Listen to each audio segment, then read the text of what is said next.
आज Akshaya Tritiya yes sir. है sir. और ईद भी है आज। हाँ, ईद आज है क्या? यस यस सर, आज ही है। ओके सर, चलो। अच्छा, रिकॉर्डिंग स्टार्ट हुआ है ना? Yes sir. ठीक है सर, गुड मॉर्निंग और सबको हैप्पी अक्षय तृतीया एंड ईद। हाँ सर, ईद मुबारक जो भी हो। चलो सर, हम लोग आगे बढ़ते हैं और इनकम टैक्स में जो पॉइंट हम लोग ऑलमोस्ट कंक्लूजन स्टेज में आ चुके हैं, तो बात कर लेते हैं सर। लास्ट कुछ दिनों से हम लोग कंप्यूटेशन ऑफ टोटल इनकम वगैरह में बात कर रहे थे। टीडीएस टीसीएस एडवांस टैक्स के ऊपर भी हम लोग बातचीत कर रहे थे सर। हाँ, तो आज मैं आपके साथ क्या करूँगा सर, आज टीडीएस एडवांस टैक्स टीसीएस के ऊपर कुछ क्वेश्चन आंसर डिस्कस करूंगा आप लोगों के साथ, ठीक है। और साथ में टीसीएस एंड एडवांस टैक्स का कुछ कॉन्सेप्ट है, स्पेशली टीसीएस रिगार्डिंग मैं कुछ बोला नहीं था लास्ट वीक से, ठीक है। तो वो टीडीएस का भी कुछ पॉइंट मैं आपसे डिस्कस कर लूंगा, ठीक है। एक सेकेंड। अच्छा, टीडीएस टीसीएस का एक समरी नोट्स था, वो मैं शेयर किया क्या आप लोगों से, जिसमें सारा का सारा सेक्शंस का समरी दिया हुआ है? आई थिंक कर दिया না স্যার আমার কাছে নেই মনে হয়, তা দেখছি चुप স্যার। कर, तो ये एकदम पागल हो गया था। किया तो टीडीएस टीसीएस का समरी नोट्स, जिसमें सारा सेक्शंस भी है, कुछ क्वेश्चंस भी हैं, 2-4 क्वेश्चंस भी दिया था।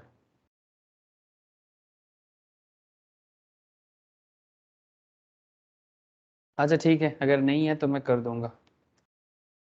अच्छा देखो, तो फिर टीडीएस टीसीएस एडवांस टैक्स, ठीक है।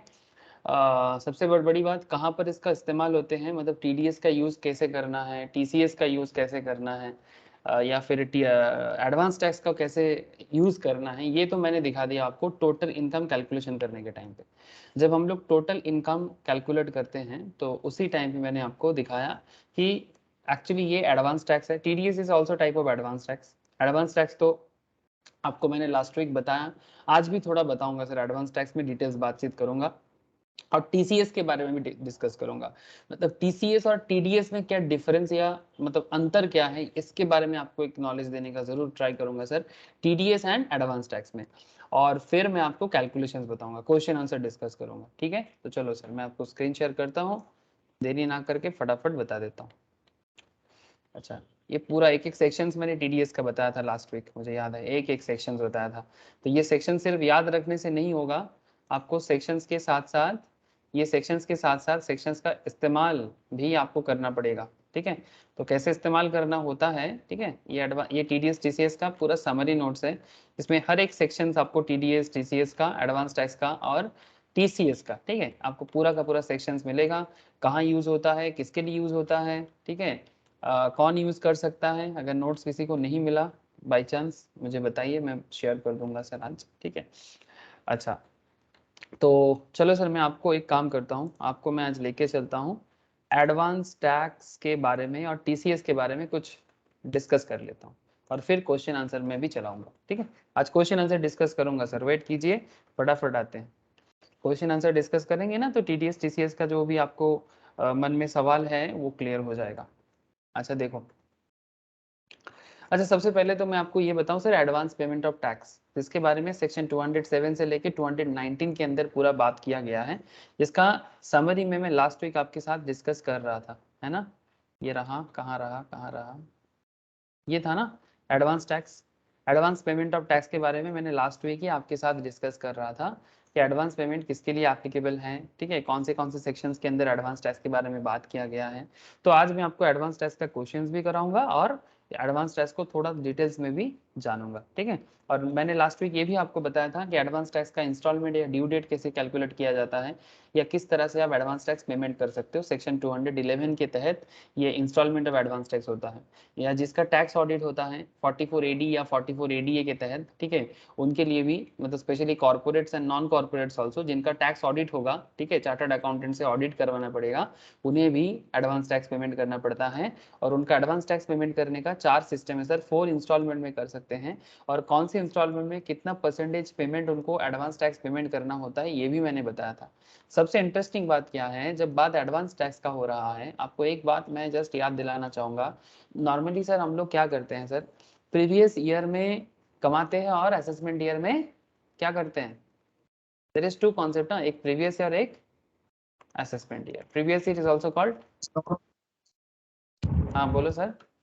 जमा करते हैं सर असेसमेंट ईयर। हाँ बेसिकली हाँ, जिसको मैं क्या बोलता हूँ, पोइट्री वे से मैं क्या बोलता हूँ, प्रीवियस ईयर में कमाओ और असेसमेंट ईयर में गवाओ। हाँ सर, ठीक है, चलो एक पोएट्री याद रखने के लिए। सो बेसिकली आप प्रीवियस ईयर या फाइनेंशियल ईयर में कमाओ, ठीक है। अच्छा, financial is also, assessment year is also financial year, but ये कहा जाता है नॉर्मली कि भाई इस फाइनेंशियल ईयर में मैंने जो कमाएगा, ठीक है। असेसमेंट ईयर मतलब जहां पर जब मेरा कैलकुलेशन को एसेस किया जाएगा, मेरा इनकम को एसेस किया जाएगा, एसेस करके मैं सरकार के घर में, जैसे कि संपत ने एकदम सिंपल लैंग्वेज में बोला सर, जमा करना है टैक्स, ठीक है। लेकिन बात यहाँ पर क्या है कि प्रीवियस ईयर का टैक्स आप प्रीवियस ईयर में ही जमा करोगे। से फॉर एग्जांपल आज के करेंटली कौन सा प्रीवियस ईयर चल रहा है, 21 22, या मैं सही बोला, ये करेंट प्रीवियस ईयर चल रहा है ना। तो ये 21 22, 22 के मार्च खत्म हो गया ना, अरे मार्च तो खत्म हो गया, तो 21 22 खत्म हो गया फिर।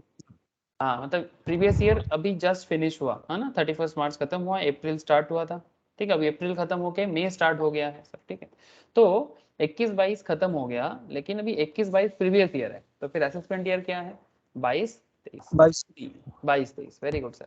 अब सिस्टम क्या है, नॉर्मल सिस्टम ये है कि अब 21 22 में जो भी इनकम किए हो उसका टैक्स आप असेसमेंट ईयर 22 23 में जमा करना है। लेकिन एडवांस टैक्स क्या बोलते हैं, 21 22 का टैक्स आप 21 21 22 में ही दे दो, ठीक है।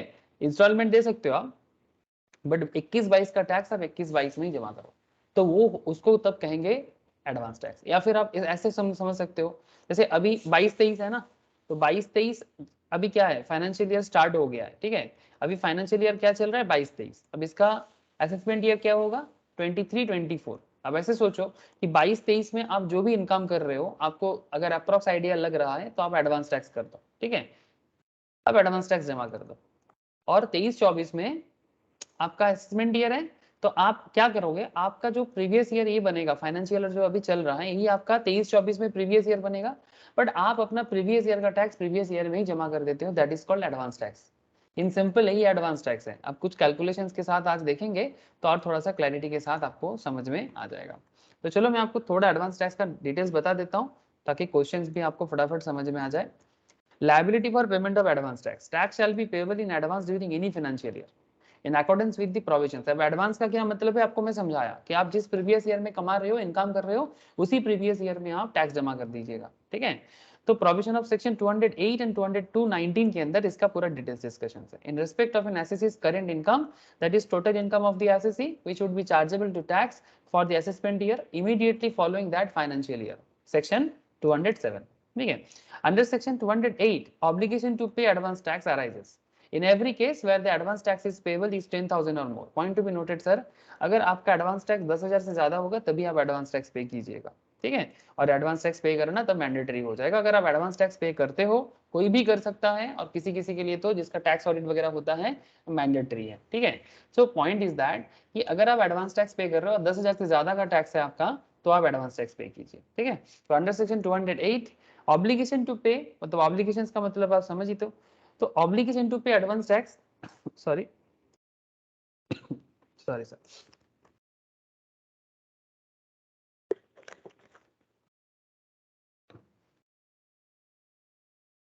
obligation to pay advance tax arises in every case where the advance tax payable is 10,000 or more. An assessee who is liable to pay advance tax of less than rupees 10,000 will not be saddled with interest under section 20 through 34B and 234C for default in payment of advance tax. मतलब इसमें interest लग जाता है, मैं आपको आगे बताऊंगा, ठीक है, कि अगर आप एडवांस टैक्स पेमेंट नहीं करते हो या लेस देन मतलब कम पेमेंट करते हो, तो आपको डिफॉल्ट आ जाता है, तो इसमें इंटरेस्ट चार्ज होता है।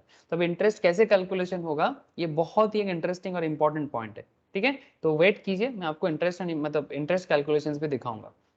However, the consequence under section 234A regarding interest for the belated filing return would be attractive. In case of senior citizen who have passive source of income like interest income, rent, etc., the requirement of payment of advance tax causes genuine compliance hardships. Therefore, in order to reduce the compliance burden, मतलब ये file करो वो file करो, senior citizen के लिए कुछ चीजें relaxation दिया गया है। तो उनको क्या बोला गया, advance tax causes genuine compliance hardship, therefore in order to reduce their compliance burden on such senior citizen, exemptions from payment of advance tax has been provided to a resident individual।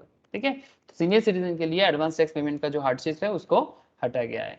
लेकिन एक बात यहाँ पर ध्यान रखना पड़ेगा sir, not having any income chargeable under the head profits and gains of business and profession. अगर आप 60 प्लस के हो, ठीक है, 60 ईयर्स और मोर, ठीक है, और अगर आपका बिजनेस इनकम है, तब आपको, अगर आप एडवांस टैक्स पार्ट में हो तो फिर आपको एडवांस टैक्स देना पड़ेगा। बट अगर आप सीनियर सिटीजन हो और आपका कोई बिजनेस इनकम नहीं है तो फिर आपके लिए एडवांस टैक्स पे करना मैंडेटरी नहीं है, आपको एग्जेम्प्ट कर दिया गया।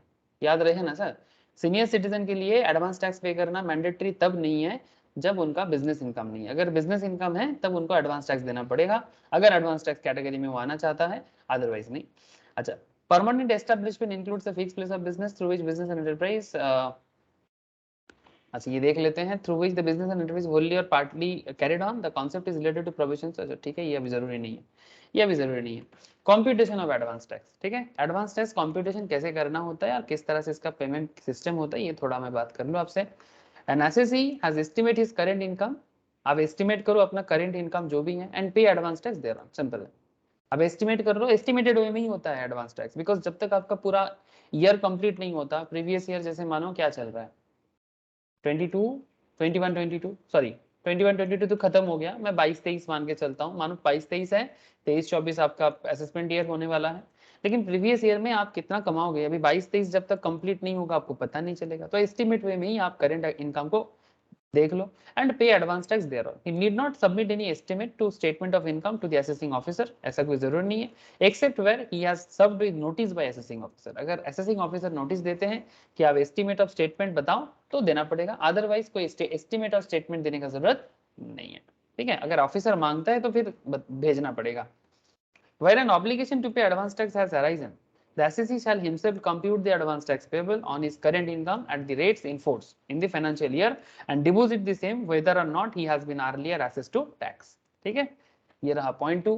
पॉइंट 3 क्या बताते हैं, इन case of a person, in case of a person, ये सब पॉइंट आपको एक बार दिमाग में रख लेना चाहिए।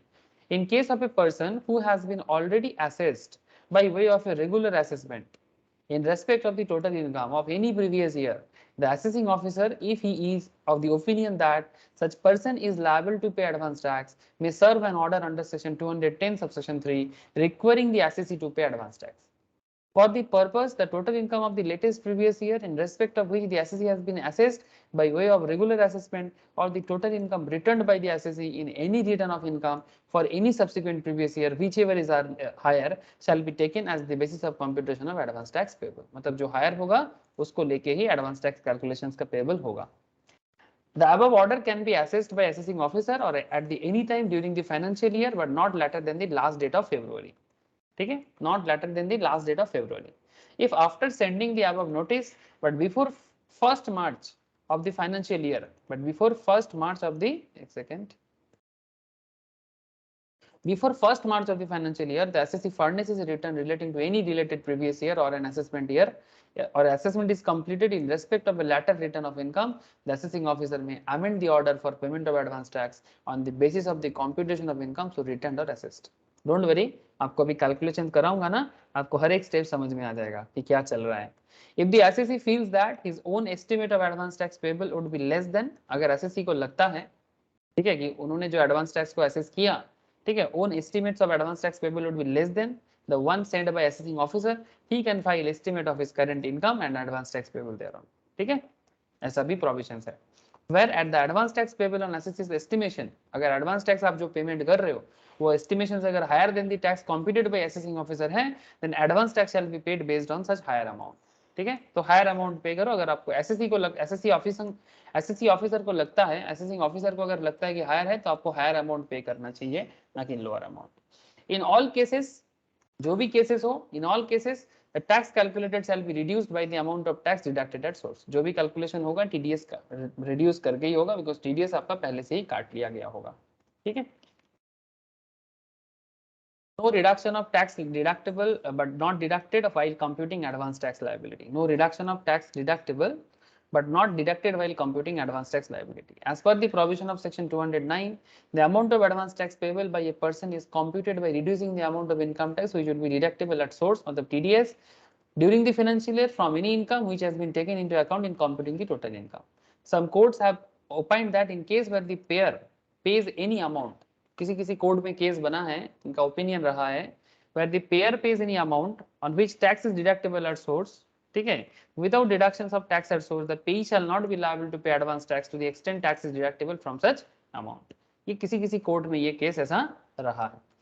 With a view to make such a person liable to pay advance tax, the provision of section 209 subsection 1 clause D सामने आता है, provides that the amount of tax deductible at source but not so deducted by the payer shall not be reduced from the income tax liability of the payee for determining his liability of advance tax.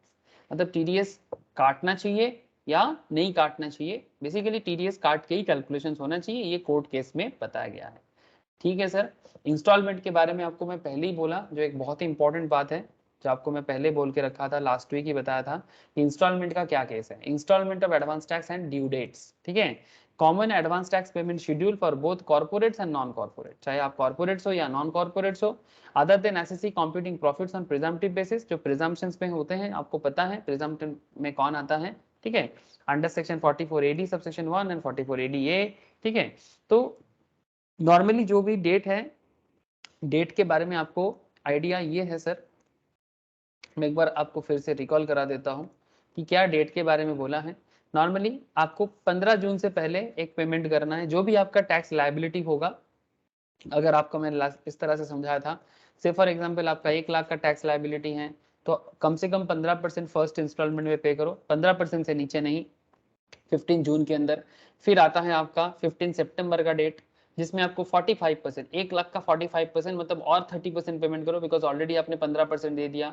फिर date आता है 15 दिसंबर के अंदर, आपको 75% दे देना चाहिए, मतलब already आप 45% दे चुके हो, तो आपको और 35% देना चाहिए.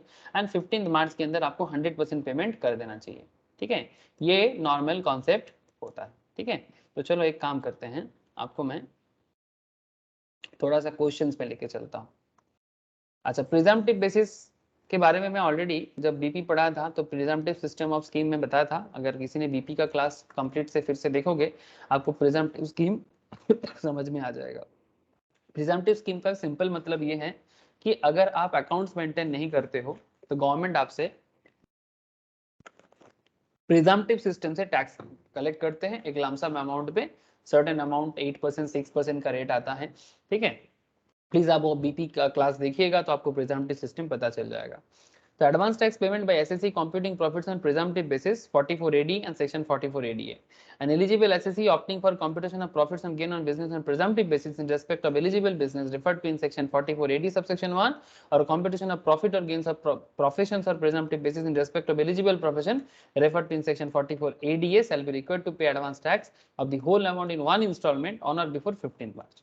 एक इंस्टॉलमेंट में ही वो पेमेंट करेगा 15 मार्च ऑफ द फाइनेंशियल ईयर. ठीक है, ये बात याद रखिएगा, बस और कुछ नहीं. हाउएवर अगर आप 31 मार्च के अंदर भी पेमेंट करते हो, प्रिजम्पटिव बेसिस में अगर आप हो, तो 31 मार्च के अंदर भी अगर आप पेमेंट करते हो तो भी उसको एडवांस टैक्स ही माना जाएगा. ठीक है, ऐसे नॉर्मल डेट है 15 मार्च, बट अगर 31 मार्च के अंदर भी कोई पेमेंट करता है तो उसे भी लिया जाएगा. और इंटरेस्ट का कॉन्सेप्ट है, अगर आप टाइमली पेमेंट नहीं करते हो, if the last date of payment for any installment of advance tax is day on which the received bank is closed, the assessee can make the payment of the next immediate following working day. ठीक है, ये बात भी याद रखिएगा, बहुत ही famous MCQ type of questions है. If the last day of payment of any installment of advance tax is a day on which the receiving bank is closed, the assessee can make the payment of the next immediate following working day.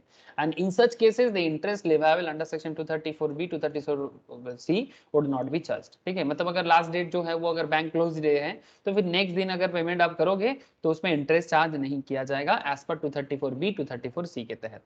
Where advance tax is payable by virtue of notice of demand issued by the assessing officer, the whole or the appropriate part of the advance tax specified in such notice shall be payable on or before each of such dates or as fall after the date of service of notice of demand. मतलब demand notice क्या होता है, assessing officer assess करके अगर आपको बोलते हैं कि आपका एडवांस टैक्स का इतना अमाउंट डिमांड करेगा तो आपको उस डेट के अंदर दे देना पड़ेगा. सिंपल बात है सर, ठीक है। अच्छा, where assessee does not pay any instalment by the due date he shall be deemed to be assessee in default in respect of such instalment. अगर आप ड्यू डेट के अंदर नहीं करते हो तो आपको माना जाएगा कि आप डिफॉल्ट करते हो और उसमें इंटरेस्ट वगैरह चार्ज हो जाएगा। कैसे होता है इंटरेस्ट कैलकुलेशंस, मैं आता हूं सर, 2 मिनट में रुको, आता हूं। Credit for advance tax, section 209 credit के बारे में बात करते हैं। Any sum other than interest और penalty paid by or recovered from an SSE as advance tax is treated as a payment of tax in respect of income from previous year and credit thereof shall be given in regular assessment. Interest for non payment or short payment of advance tax, या तो आप payment नहीं कर रहे हो या फिर आप शॉर्ट पेमेंट कर रहे हो, section 234V, very very important part. बहुत सवाल होते हैं सर यहाँ से, ख्याल कीजिएगा, ठीक है। बहुत ही वाइटल कॉन्सेप्ट है कि आपका इंटरेस्ट कैसे एडवांस टैक्स ना देने के कारण या डिले करने के कारण आपसे लिया जाता है, ठीक है। Interest under section 234B is attracted for non payment of advance tax or payment of advance tax of an amount less than 90% of the assessed tax. जितना आपका एसेस टैक्स है, मतलब जितना असेसमेंट किया गया था उसका 90% से भी कम अगर आप पेमेंट करते हो तो आप पे 234B के तहत इंटरेस्ट चार्ज करने का प्रोविजन है। The interest liability would be 1% per month. Interest liability क्या है, point to be noted sir, 1% per month और पार्ट ऑफ द मंथ, या तो पर मंथ होगा या पार्ट ऑफ द मंथ होगा, from 1st April following the financial year up to the date of determination of income under section 143 subsection 1. Such interest is calculated on the amount of difference between the assess tax and advance tax. जितना आपने assess किया था और जितना advance tax होना था, ठीक है, इसके बीच में जो डिफरेंस है वही आपको पेमेंट करना होगा, उसके ऊपर में ही आपका इंटरेस्ट कैलकुलेशन होगा। डोंट वरी, अभी आपको मैं इंटरेस्ट कैलकुलेशन दिखाने वाला हूँ, ठीक है। अभी तो मैं प्रोविजंस बता रहा हूँ एक बार आपको 234B, ठीक है। अभी 2 मिनट में आता हूँ। Assessed tax is a tax calculated on total income, ठीक है, less tax deducted at source, जो मैं अभी कुछ देर पहले आपको कोर्ट का ओपिनियन बता रहा था ना, एक कोर्ट केस बना था। तो क्या सिस्टम है, जब आप असेसमेंट ऑफ टैक्स करते हो तो वहां से आप टीडीएस को लेस करो, ठीक है। Assessed tax is tax calculated on total income, उस पे क्या लेस होगा, टैक्स डिडक्टेड एट सोर्स, मतलब टीडीएस को लेस कर दो अगर कुछ टीडीएस आपका है। एनी रिलीफ ऑफ टैक्स, जो सेक्शन 89 में रिलीफ ऑफ टैक्स के बारे में बात करते हैं, अगर कुछ रिलीफ है आपका, मतलब एक्चुअली पहले आप ज्यादा दे दिए थे इसीलिए रिलीफ दिया जा रहा है, ऐसा डिफरेंट काइंड ऑफ होता है, मैं आपको नेक्स्ट क्लास में बताऊंगा रिलीफ क्या है। Any tax credit allowed to set off in accordance with the provision of section 115 JD, अगर कोई भी क्रेडिट है सब कुछ लेस करो आप, लेस करके जो अमाउंट आपका होता है वही आपका एसेस टैक्स होता है। However the where self assessment tax is paid by the SSE under section 140A or otherwise, interest shall be calculated up to the date of payment of such tax and reduced by the interest, if any, paid under section 140A towards the interest chargeable under this section. Thereafter, interest shall be calculated at 1% on the amount by which tax is so paid together with the advance tax paid fall short of the assess tax. ठीक है। अब ये सब देखो sir, पढ़ के समझ में नहीं आता पूरा का पूरा बात, आपको इसके लिए क्वेश्चन समझना पड़ेगा। लेकिन मैं आपको और एक बात भी बता दूं, अगर आप देरी करते हो पेमेंट करने में, ठीक है, 234C यहाँ पर पिक्चर में आ जाता है। Manner of computation of interest under section 234C for deferment of advance tax by the corporate and non corporate in case of an assessee other than an assessee who declares profit and gains in accordance with the provision of 44AD or section 44AD subsection 1, who is liable to pay tax under section 200A has failed to pay such tax in advance paid tax paid by such assessee on its current income, ठीक है, तो उन्हें भी 234C के तहत interest देना पड़ेगा, ठीक है। रेट का कॉन्सेप्ट क्या है, ऑन और बिफोर द स्पेसिफाइड डेट और column in less than specified percentage of tax on return income, then simple interest of 1% per month for given period of column 4। मैं आपको बताता हूँ, चलो कॉलम 1 2 3 4 में क्या क्या है, चलो देख लो। सेक्शन 234C, ठीक है, अगर देरी करते हैं पेमेंट करने में, सर स्पेसिफाइड डेट 15 जून के अंदर आपको क्या देना चाहिए था, आपको मैं अभी इंस्टॉलमेंट समझा रहा था, 15 जून के अंदर आपको कितना परसेंटेज देना था, 15%। हेलो, याद आ रहा है सर, अभी 2 मिनट पहले ही आपको मैं इंस्टॉलमेंट समझाया था, प्लीज टेल मी। ये डेट समझ में आ रहा है ना, ये स्पेसिफाइड डेट क्या कहां से आ गया, 15 जून 15 सितंबर। सर स्पेसिफाइड डेट 15 जून है, स्पेसिफाइड परसेंटेज 15% है। Shortfall in advance tax 15% of tax due on return income minus advance tax paid up to 15 June, ठीक है। अगर जो भी 15% ऑफ ड्यू रिटर्न है आपका, वहां से आप एडवांस टैक्स जो पेमेंट कर दिए उसको माइनस करो। अगर आपको पेमेंट करने में देरी हो रहा है, ठीक है, तो जितना दिन का देरी होगा इसका जो गैपिंग होगा 3 महीने के लिए, ठीक है, 3 महीने पीरियड के लिए आपके ऊपर इंटरेस्ट चार्ज किया जा सकता है। 15 सितंबर में 45% का बात है, तो 45% of tax due on return income वहां से माइनस करो एडवांस टैक्स अप टू 15 सितंबर का। पीरियड कितने का होगा? 3 महीने का। 15 दिसंबर तक आपको थर्ड इंस्टॉलमेंट देना चाहिए, जिसका स्पेसिफाइड है 75%। तो नेक्स्ट टाइम आप जब करोगे तो 75%, और जो आपने ऑलरेडी 15 सितंबर तक करा दिया advance tax paid up to 15 दिसंबर तक जो भी आपके पेमेंट हो चुका है वो माइनस होगा, तो वो हो जाएगा आपका शॉर्टफॉल इन एडवांस टैक्स 3 महीने का। 15 मार्च के अंदर, दिसंबर से अंदर मार्च का 100% पेमेंट आपको कर देना चाहिए। 100% tax due on return income minus advance tax paid up to 15 March तक आपने जितना दिया, और इसमें आपका पीरियड बचेगा 1 महीने का। ठीक है, अब इसी के बेसिस में आपका इंटरेस्ट कैलकुलेशंस होगा। ठीक है, तो ये मैं आपको जस्ट एक ओवरव्यू दे दिया कि क्या क्या पीरियड का कॉन्सेप्ट है। However, if the advance tax paid by the SSE on the current income on or before 15 June or 15 September is not less than 12% or 36% of the tax due on return income respectively, then SSE shall not be liable to pay any interest on account of shortfall of those dates। ठीक है, तो चलो sir अभी आपको मैं directly questions में लेके चलता हूँ। TCS में इसके बाद बात करते हैं। Tax collection at source is a very special points, I will discuss 2 minute बाद। रुके सर, रुके सर, हाँ रुके, बताते हैं।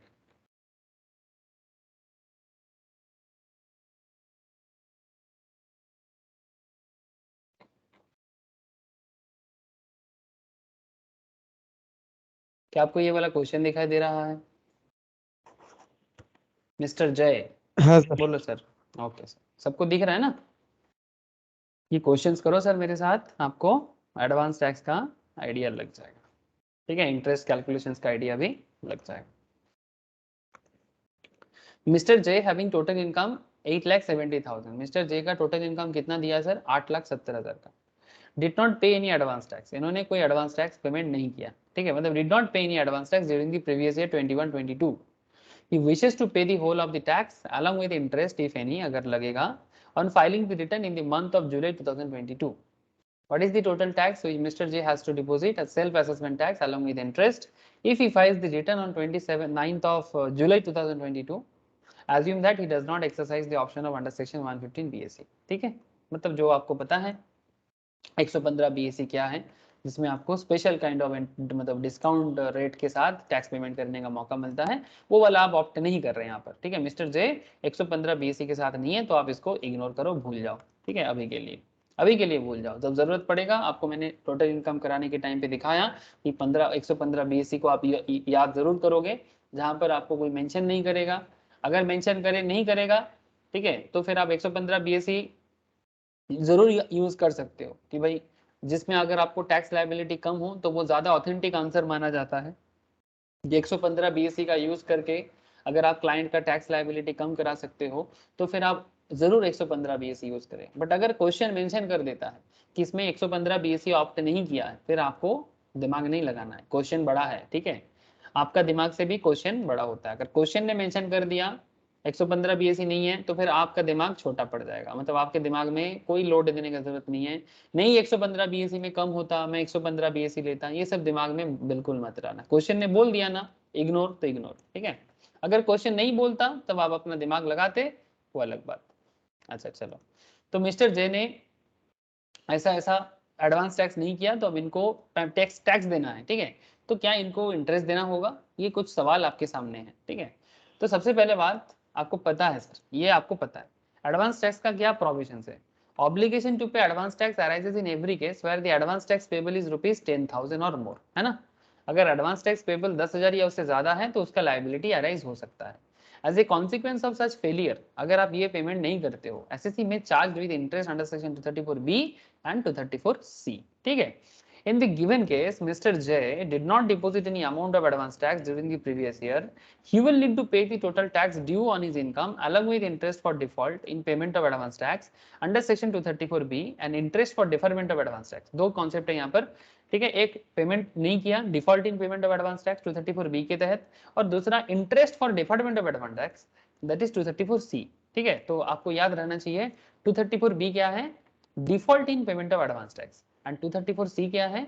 डेफरमेंट ऑफ एडवांस टैक्स, मतलब आप बाद में पे करते हो। डेफर करना मतलब बाद में पे कर रहे हो, before filing of his return, return file करने से पहले। तो कितना हो जाएगा इसको अगर पेमेंट करना है, बिकॉज वो टाइम पे नहीं किया। ठीक है, एक तो आपने डिफॉल्ट किया और दूसरा आपने डेफर कर रहा है, तो total tax due on return income कितना हो जाएगा? टोटल इसका इनकम कितना था मिस्टर जे का? हाँ सर बोलो। मिस्टर जे का इनकम कितना था? 70,000 सर। 8,70,000, 8,70,000। तो अब आपको क्या करना है, नॉर्मल टैक्स स्लैब के हिसाब से अब 8,70,000 का टैक्स लायबिलिटी निकालो। चलो सर जल्दी जल्दी निकालो। 8,70,000 इनकम पे कितना टैक्स देना होगा? अप टू স্যার 2.5 লাখ নিয়ে স্যার 2.5 লাখের 2.5 উপরে লাখ। আচ্ছা 2.5 লাখের উপরে 5% মানে হলো স্যার 12,500। 2.5 to 5 लाख 12,500 और 5 लाख से 8,70,000 मतलब 3,70,000 है ना। 3,70,000 का 20%। हाँ सर। স্যার थर्ड 74,000 3,70,000 का 20%। तो करो 3,70,000 का 20% करो और 12,500 कितना? 74,000 স্যার 74,000 74,000। तो 74,000 और इधर 12,500 कितना हो স্যার जाएगा? 86,000 86,000 और उसके ऊपर सेस लगा दो 4% का।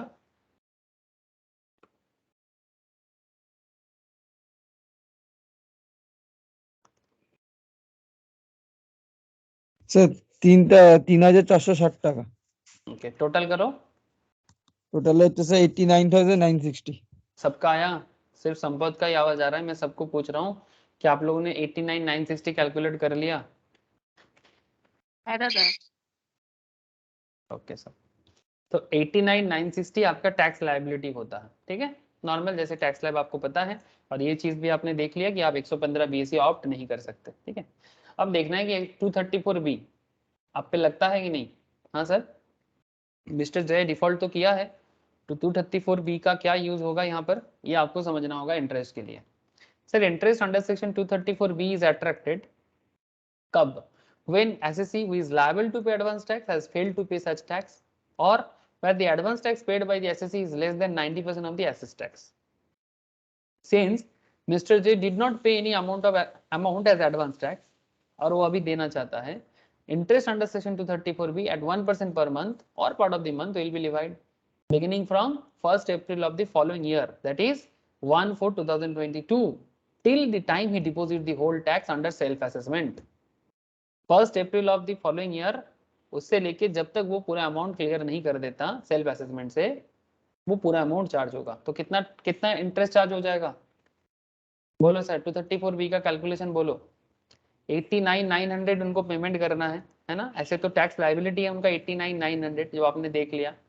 अब ये राउंडेड ऑफ हो गया है ना। 89,900 बेसिकली राउंड ऑफ करके हमारा आया था 89,960।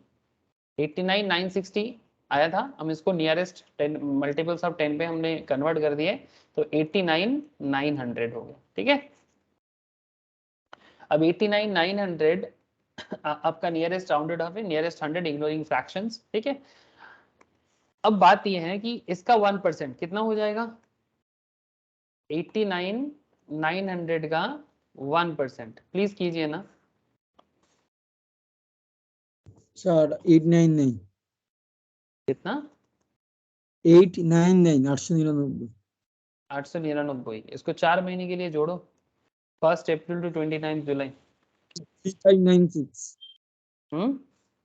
3596 आया? मैच किया आंसर?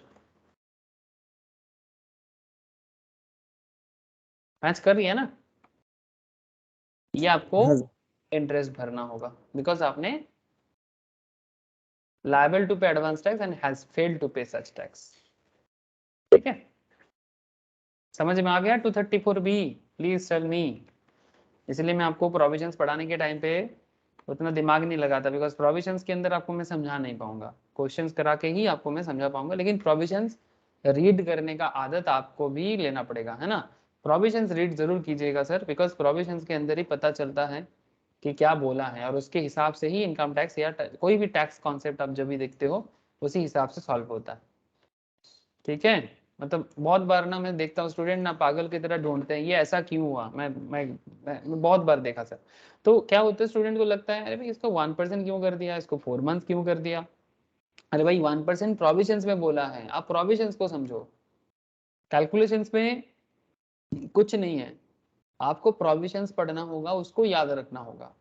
कैलकुलेशंस में क्या है, बच्चे का खेल है ये, मतलब कैलकुलेशंस वाइज इसमें कुछ नहीं है, कोई ट्रिगोनोमेट्री नहीं है, ये कोई पाई नहीं है, कोई आपका अलजेब्रा नहीं है, ये बेसिक अरिथमेटिक है जिसमें कुछ करना नहीं होता, बट जो भी हो रहा है एज पर प्रोविजंस हो रहा है।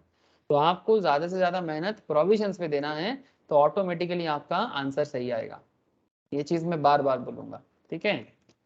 ओके सर, 234C का भी कैलकुलेशन करा दो। सर कब लगता है, जब आप डिफर करते हो। तो एसएससी अदर देन एसएससीज who declare profits and gains in according to provision of AD or AD 4480 subsection 1 or 4480 subsection 1 BP का सेक्शन से, आपको बीपी में बहुत डिटेल्स में समझाया गया था 4480 subsection 1 or 4480 subsection 1। Now are liable to pay advance tax in 4 installment during the previous year. Section 234C is attracted if the actual installment paid by the SSE is less than the amount required to be paid by him on such installment. The interest shall be calculated at 1% per month. मतलब जितना आपको पर instalment में payment करना चाहिए, अगर आप उनसे कम पेमेंट करते हो तो भी आपको कल इंटरेस्ट भरना पड़ता है, वो 234C बोलते हैं, ठीक है। नाउ 1% पर मंथ के हिसाब से और पार्ट ऑफ द मंथ के हिसाब से फॉर शॉर्ट पेमेंट और non payment of each installment. या तो आप इंस्टॉलमेंट का पेमेंट शॉर्ट किए, जितना आपको भरना था आपने उससे कम किया, या फिर आपने पेमेंट ही नहीं किया, नॉन पेमेंट किया, तो इन दैट केस आपको 234C के तहत इंटरेस्ट कैलकुलेशन करना होगा। समझ में आ रहा है। अब देखोगे यहाँ पर किस तरह से हम लोग जो प्रोविजन अभी 2 मिनट पहले पढ़े थे 234C, उसका इस्तेमाल करेंगे। In the given scenario, since Mr. J did not deposit any amount as advance tax, the interest under section 234C is calculated as under, because उसने तो पेमेंट ही नहीं किया था। तो आपने तो एडवांस टैक्स ही नहीं किया था उस टाइम पे, तो फिर अगर आपको अभी कैलकुलेट करना है और आपका ऑब्लिगेशन था एडवांस टैक्स देने का, तो फिर आपको अभी इंटरेस्ट भरना पड़ेगा। तो कैसे आपका इंटरेस्ट कैलकुलेशन होगा 234C के तहत, आप चलो इसको देखते हैं। तो जैसे आपको पता है कि आपका पहला डेट था 15 जून, ठीक है, 15 जून 2021, ये आपका मिस्टर जे का पेमेंट भरने का पहला था। लेकिन इसमें कितना भरना था सर? सर 15%। सर 15% किस अमाउंट का करेंगे? 15% ऑफ व्हाट अमाउंट? अमाउंट क्या होगा?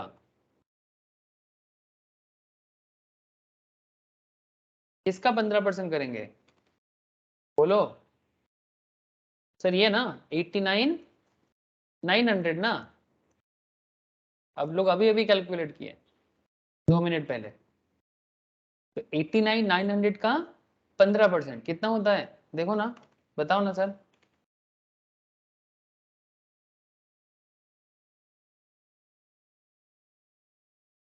सर 13,485।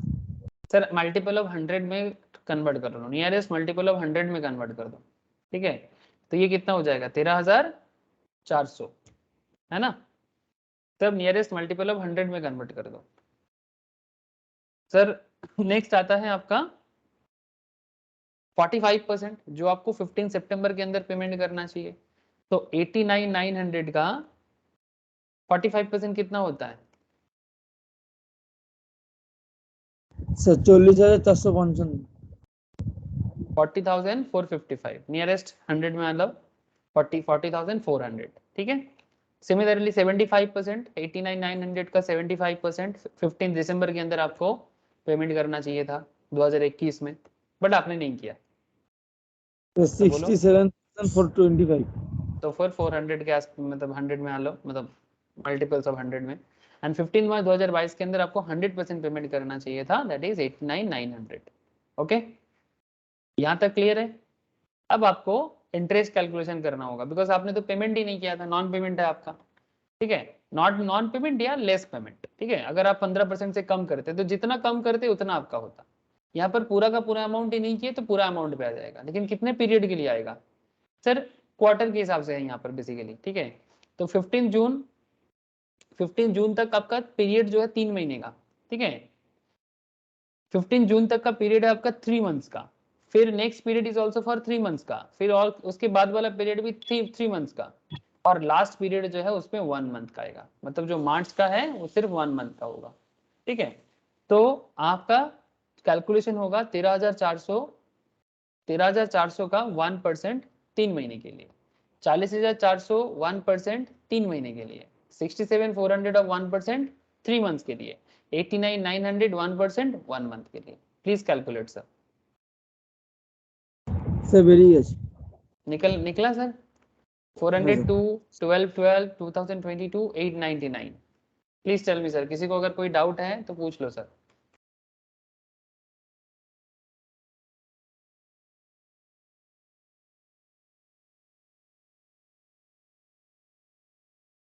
মানে স্যার এখানে 3 মাস করে ইন্টারেস্ট ক্যালকুলেশন হয় পিরিয়ডটা।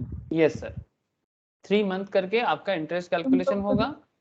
हाँ স্যার बोलो सर। ডিসেম্বর তো মার্চের যে ক্যালকুলেশনটা হচ্ছে সেটা স্যার 1 মান্থে কেন হচ্ছে? প্রত্যেকটা 3 মান্থের হলো পরে 1 মান্থ কেন হলো? नहीं, ये दिसंबर के केस में क्या है, इसमें बेसिकली ये मार्च के अंदर आके उसका 100% पेमेंट हो जाना चाहिए ना, ठीक है। मार्च के अंदर आके उसका 100% पेमेंट हो जाना चाहिए। तो ये यहाँ पर सिर्फ मतलब बाकी का क्या कर रहा है, अप्रैल मई जून, ठीक है, जुलाई अगस्त सितंबर अक्टूबर नवंबर दिसंबर, ठीक है। अब तुम वो सोच रहे हो कि सर इसमें जनवरी फरवरी मार्च भी होना चाहिए, बट जनवरी फरवरी मार्च तक उसका बाकी पेमेंट पे इंटरेस्ट चार्ज नहीं करेगा, सिर्फ 1 मंथ का ही इंटरेस्ट चार्ज करेगा।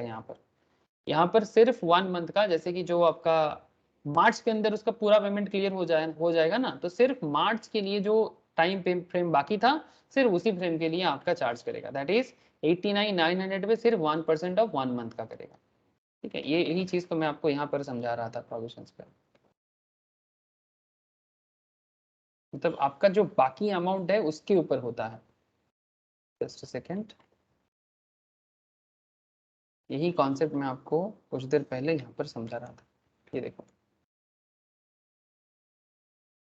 Manner of computations, just look here sir. ये देखो, in case of an assessee other than an assessee who's declared, जो provisions है आपको पता है, who is liable to pay advance tax under section 28 has failed to pay tax or advance tax paid by such assessee on its current income or before the date of specified in column 1 below is the less than specified percentage given in column 2, tax due on return income, the simple interest 1%, simple interest होगा, कोई compound नहीं होता है, per month for the period specified in column 4 on the amount of shortfall as per column 3 is liable under section 234C।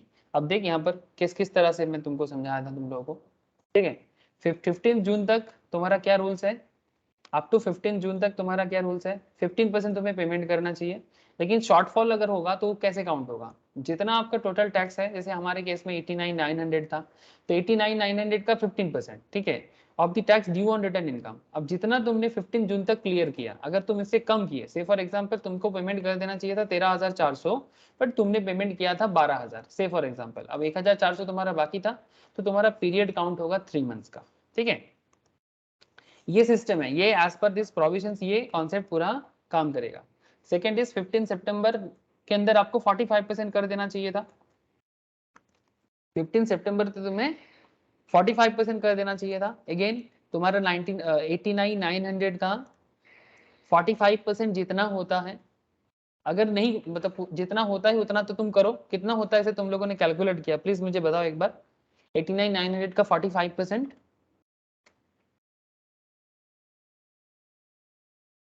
कितना किया sir? Sir 40,455 4450 है ना, 4400 400 कर दो, तो 4400 का जितना आपको पेमेंट करना चाहिए, इसमें से आपने जितना पेमेंट अभी तक किया, अगर इससे कम किया आपने, जितना आपका इतना दिन में हो जाना चाहिए था, से फॉर एग्जांपल तुमने 30,000 किया, बाकी तुम्हारा बाकी है, तो कोई बात नहीं, अब 3 महीने के हिसाब से तुम्हारा यहाँ पर 1% का इंटरेस्ट लगेगा, क्योंकि तुमने टाइम पे पेमेंट नहीं किया था, ठीक है। तो इस तरह से अप टू 15 सितंबर 15 दिसंबर तक आपका इसी हिसाब से चलेगा। पर जब बात 15 मार्च का हो जाएगा, तो यहाँ पर क्या खेल देखा जाएगा, 100% ऑफ टैक्स ड्यू, मतलब इस मंथ में क्या है आप समझो इसको, 89,900 तुम्हारा पेमेंट है, इसका 100% कितना है, अरे बोलो। 89,900 89,900 है ना, 89,900 ही तुम्हारा 100% है, रिटर्न आपका टोटल पेमेंट हो जाना चाहिए। लेकिन अगर तुम्हारा कुछ शॉर्टफॉल है, minus advance tax paid up to 15 March, तो तुमने अगर 15 मार्च तक जितना पेमेंट किया, से फॉर एग्जांपल तुमने 80,000 किया, या फिर पूरा का पूरा, जैसे हमारे केस में पूरा का पूरा बाकी है, 80,000 तो छोड़ो, 89,900 ही बाकी है, तो 89,900 तुम्हें कर देना चाहिए था, माइनस कर देना चाहिए था तुम्हें 89,900, बट तुमने तो पूरा ही बाकी रखा, ठीक है। तो इसमें अप टू 15 मार्च तक तुम्हारा जो भी बाकी है या जो भी तुमने कम दिया बाकी अमाउंट पे तुम्हारा टैक्स लगेगा। लेकिन सवाल ये है सर, ये मार्च का बात है, तो ये सिर्फ मार्च के अंदर जितना तुम्हारा बाकी है सिर्फ वही अमाउंट तुम्हारे इस केस में लागू होगा। तो मार्च इज 1 मंथ या फिर पार्ट ऑफ द मंथ, ठीक है। इसीलिए लास्ट पॉइंट में आके तुम्हारा सिर्फ 1 मंथ का ही इंटरेस्ट चार्ज करेगा, 3 महीने का नहीं। समझ में आ रहा है सर, खेल यहाँ पर होता है ये वाला। मतलब 15 मार्च के अंदर एक्चुअली तुम्हारा पूरा अमाउंट क्लियर हो जाना चाहिए, लेकिन अगर कुछ शॉर्टफॉल है ओनली मार्च का ही इंटरेस्ट आपसे लिया जाएगा। এই বোঝা গেল? তাহলে সেই ক্ষেত্রে এসে তাহলে আগের গুলো ইন্টারেস্ট নেবে না যদি শর্টফল থাকে তো সেই ক্ষেত্রে क्यों ले तो रहा है 15 दिसंबर तक, अगर तुम्हारा कुछ भी ड्यू है तो ले रहा है, लेकिन मार्च के अंदर तुम्हें पूरा क्लियर कर देना चाहिए ना। तो वो मार्च अच्छा, महीने के हिसाब से तो- सिर्फ, क्योंकि वो मार्च के बाद और मार्च के बाद और नहीं जाएगा वो। আর যদি ধরুন সেখানে 89,000 আছে সেক্ষেত্রে তো ওনার পেমেন্ট করা আছে 90,000 কি 95,000 তাহলে সেই ক্ষেত্রে কি হবে? अगर ज्यादा पेमेंट हुआ रहेगा तो फिर पेमेंट अगर किया हुआ है तो फिर इंटरेस्ट का बात ही नहीं आता ना, कर नहीं रहा है तभी तो इंटरेस्ट होगा। হ্যাঁ, তখন স্যার ওই যেটা ধরুন এক্সট্রা অ্যামাউন্ট থেকে যাবে সেক্ষেত্রে সেটা মাইনাস হয়ে রিটার্ন চলে আসবে। हाँ ऑब्वियसली, मतलब इंटरेस्ट क्यों ले रहा है, क्योंकि तुम शॉर्टफॉल कर रहे हो पेमेंट में। अगर तुम ज्यादा कर देते या फिर जितना तुम्हें करना चाहिए था अगर तुम उतना ही कर देते तो फिर तुम्हें इंटरेस्ट थोड़ी ना मांगता तुमसे। তাহলে স্যার অ্যাডভান্স ট্যাক্সে স্যার রিস্ক আছে। समझ में आया? ठीक है, लेकिन जिसके लिए मैंडेटरी है कॉर्पोरेट्स के लिए उनको तो करना ही पड़ता है, और जो उनका टैक्स ऑडिट वगैरह होता है इनको भी मैंडेटरी है, ठीक है। तो ये कैलकुलेशन का कॉन्सेप्ट है। ये बोलो सर, सबको समझ में आया कि नहीं आया?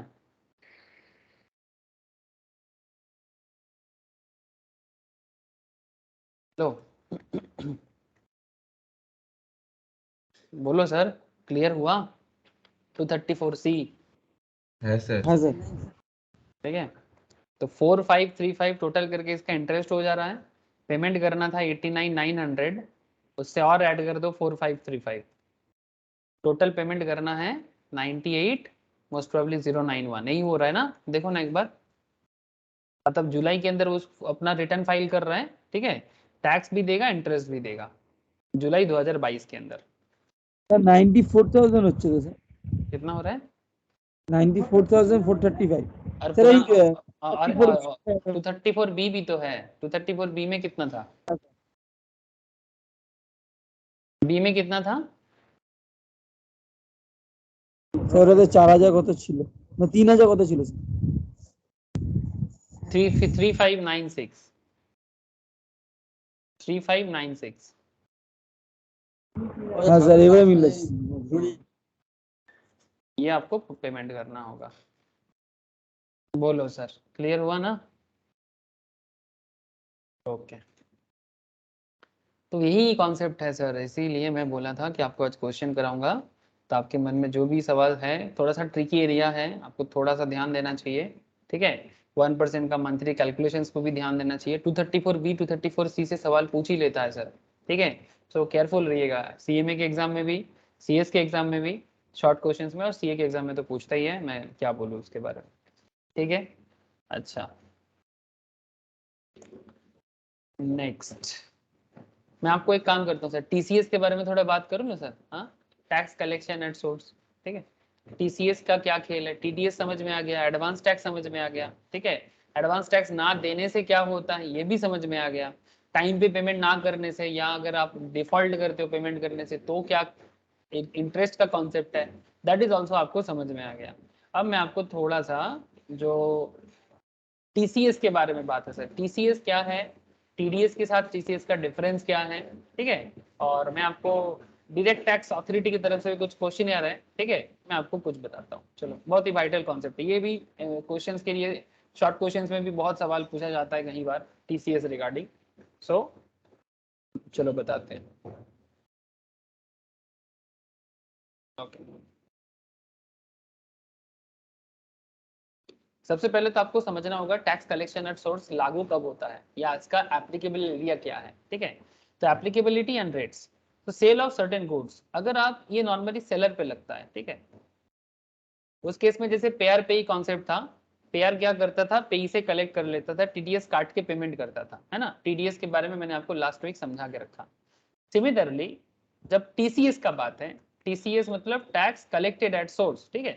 तो इसमें सेलर के केस में कुछ स्पेशल सेल के केस में टीसीएस कलेक्शन का कॉन्सेप्ट है सर। तो under section 206C subsection 1, seller of certain goods are required to collect tax from the buyer at their specified rates. Specified है सर, सरकार ने पहले से ही बोल के रखा। The specified percentage for collection of tax at source is as follows. चलो देखते हैं क्या क्या रेट्स हैं। बेसिकली गवर्नमेंट का इनकम करने का एक जरिया है, आपको मैं बता दूं sir. Alcoholic liquor for human consumptions मतलब बेसिकली दारू, हाँ सर, दारू जिसको हम लोग बंगाली में बोलते हैं मौद, ठीक है। Alcoholic liquor for human consumptions 1%, इसमें जो भी सेलर है 1% टीसीएस कलेक्ट करेगा, ठीक है। वैट वगैरह छोड़ो, जो है वो तो सरकार कमाता ही है। पेट्रोल, डीजल, ह्यूमन लिकर में सरकार क्या भयंकर इनकम करते हैं, वी ऑल नो दैट, ठीक है, स्टेट गवर्नमेंट, ठीक है। तो alcoholic liquor for human consumption में 1% का टीसीएस है, तो सेंट्रल गवर्नमेंट कलेक्ट कर सकते हैं, स्टेट गवर्नमेंट को रिमिट कर सकते हैं, that's a different issue. But currently आपको मैं बता दूं। अच्छा, टेंडू लीव्स, टेंडू लीव्स क्या है पता है आप लोगों को? टेंडू लीव्स क्या है, कोई बता सकते हो मुझे? What is tendu leaves? Anyone? हाँ हाँ, बीड़ी का पत्ता, very good sir, very good. Tendu leaves, Jharkhand के जंगल में टेंडू लीव्स का बहुत अच्छा एग्रीकल्चर होता है सर, ठीक है। ये जो भारत का जो पुराना सिगरेट सिस्टम है आपको पता होगा, ठीक है। ये देखो सर, आदिवासी बेल्ट में, ठीक है, ट्राइबल बेल्ट जो झारखंड के, स्पेशली झारखंड के आदिवासी बेल्ट में, झारखंड, पश्चिम बंगाल, छत्तीसगढ़, ठीक है, इस बेल्ट में टेंडू लिप्स का प्रोडक्शन बहुत ही अच्छा होता है, ठीक है। और इसे बीड़ी पत्ता भी बोल सकते हो आप इसको, मतलब ये स्पेशल काइंड ऑफ एक पत्ता है जिससे नशा होता है। इसके अंदर कुछ और भी क्या बोलते हैं, टोबैको टाइप का प्रोडक्ट डाल के नशा का चीज बनाया जाता है, जो सिगरेट जैसे होता है ना सर, वही सिगरेट का देसी वर्जन, ठीक है। लेकिन मतलब मैं आपको इतना बोल सकता हूँ सर, $1 मिलियन बिजनेस है, मिलियन क्यों, $1 बिलियन बिजनेस है, ठीक है। पूरा भारत में चलता है, ऐसा कोई जगह नहीं है भारत में, भारत नॉट जस्ट भारत, बांग्लादेश, नेपाल, भूटान, ठीक है, म्यांमार, हर जगह में बीड़ी का बहुत, इवन एक्सपोर्ट भी होता है बीड़ी, ठीक है। और नॉर्मली ये बीड़ी का जो काम है ये औरत लोग ज़्यादा करते हैं सर, ठीक है। तो very special kind of job, ठीक है। और इसमें आदिवासी बेल्ट में डेवलपमेंट भी हो रहा है, ठीक है। अब देख सकते हैं सर, ये पूरा का पूरा हमारा झारखंड, छत्तीसगढ़ बेल्ट, ठीक है। बेसिकली ये आपका छोटानागपुर मालभूमि रेंज, ठीक है, हमारे कुछ पहाड़ी रेंज है सर। वो पहाड़ी रेंज में आपको ना भारत का इतिहास थोड़ा पता होना चाहिए। एक है आपका छोटानागपुर मालभूमि रेंज, और उसके साथ साथ जो हमारा दंडकारण्य, जानते हैं आप लोग? हाँ, रामायण कभी पढ़े हैं आप लोग? रामायण में दंडकारण्य के बारे में बोला गया है, जिसमें राम जी, राम और सीता दंडकारण्य में बहुत दिनों तक रहे हैं, पता है आप लोगों को? अब आप बोलोगे सर रामायण कहाँ बार बार आ जाता है? सर क्या बताऊं सर, अगर भारत को जानना है तो भारत की हिस्ट्री को पता करो ना। ये देखो सर, ये है दंडकारण्य, आज भी है, कभी जाओगे ये फॉल्स भी दिखेगा, ठीक है। आज बहुत छोटा हो गया, एक टाइम था जब दंडकारण्य सर गुजरात से लेके उड़ीसा तक पूरा फैला हुआ था, अभी सिर्फ छत्तीसगढ़ का माविस्ट एरिया में है, ठीक है। बस्तर डिस्ट्रिक्ट बोल के एक डिस्ट्रिक्ट है, ठीक है, जहां पर आपको दंडकारण्य का पार्ट दिखाई देगा, और बहुत ही भयंकर जंगल है आज भी, ठीक है। वहां पर ये सब चीजों का खेती वगैरह बहुत डिटेल्स में होता है। और वहाँ पर जियोग्राफिकल कुछ ये भी है, ये जो केव्स है ना, एक्चुअली इस केव्स के अंदर कहा जाता है कि राम भगवान अपना बेसिकली दरबार चलाते थे, मतलब इसका प्रूफ भी मिला है सर, ठीक है, इसका प्रूफ भी मिला है। तो वेरी इंटरेस्टिंग कॉन्सेप्ट। तो छत्तीसगढ़ जंगल वगैरह में ये जो एरिया है, Bastar district and something, Jharkhand Chhattisgarh का ये जो एरिया है, ये सब एरिया में बहुत अच्छा खेती होता है। बेसिकली जहाँ जहाँ जंगल है वहाँ वहाँ ट्राइबल्स है, और ट्राइबल्स इसको अभी भी मानते हैं, ठीक है। चलो, अब आपको, मुझे कभी कभी ना थोड़ा इमोशनल हो जाता हूँ और मैं आपको भारत घुमाने निकल पड़ता हूँ। आई डोंट नो आप लोग इस कैसे लेते हो इसको, बट जब भी मेरे दिमाग में भारत आता है तो मुझे भारत का एक एक चीज़ जानने का बड़ा मन करता है। अच्छा, तो alcoholic liquor for human consumption 1%, tendu leaves 5% इसका TCS. Timber obtained under a forest lease, ठीक है, फॉरेस्ट लीज में जो टिम्बर लिया जाता है, ठीक है, उसमें भी फॉरेस्ट लीज में टिम्बर कलेक्ट किया जाता है। तो जो भी सेल करेगा, फॉरेस्ट सेल करता है टिम्बर मर्चेंट को, 2.5% का टीसीएस है।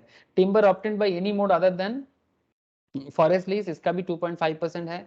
Any other forest produce not being timber और टेंडू लीव्स, इसका 2.5% है।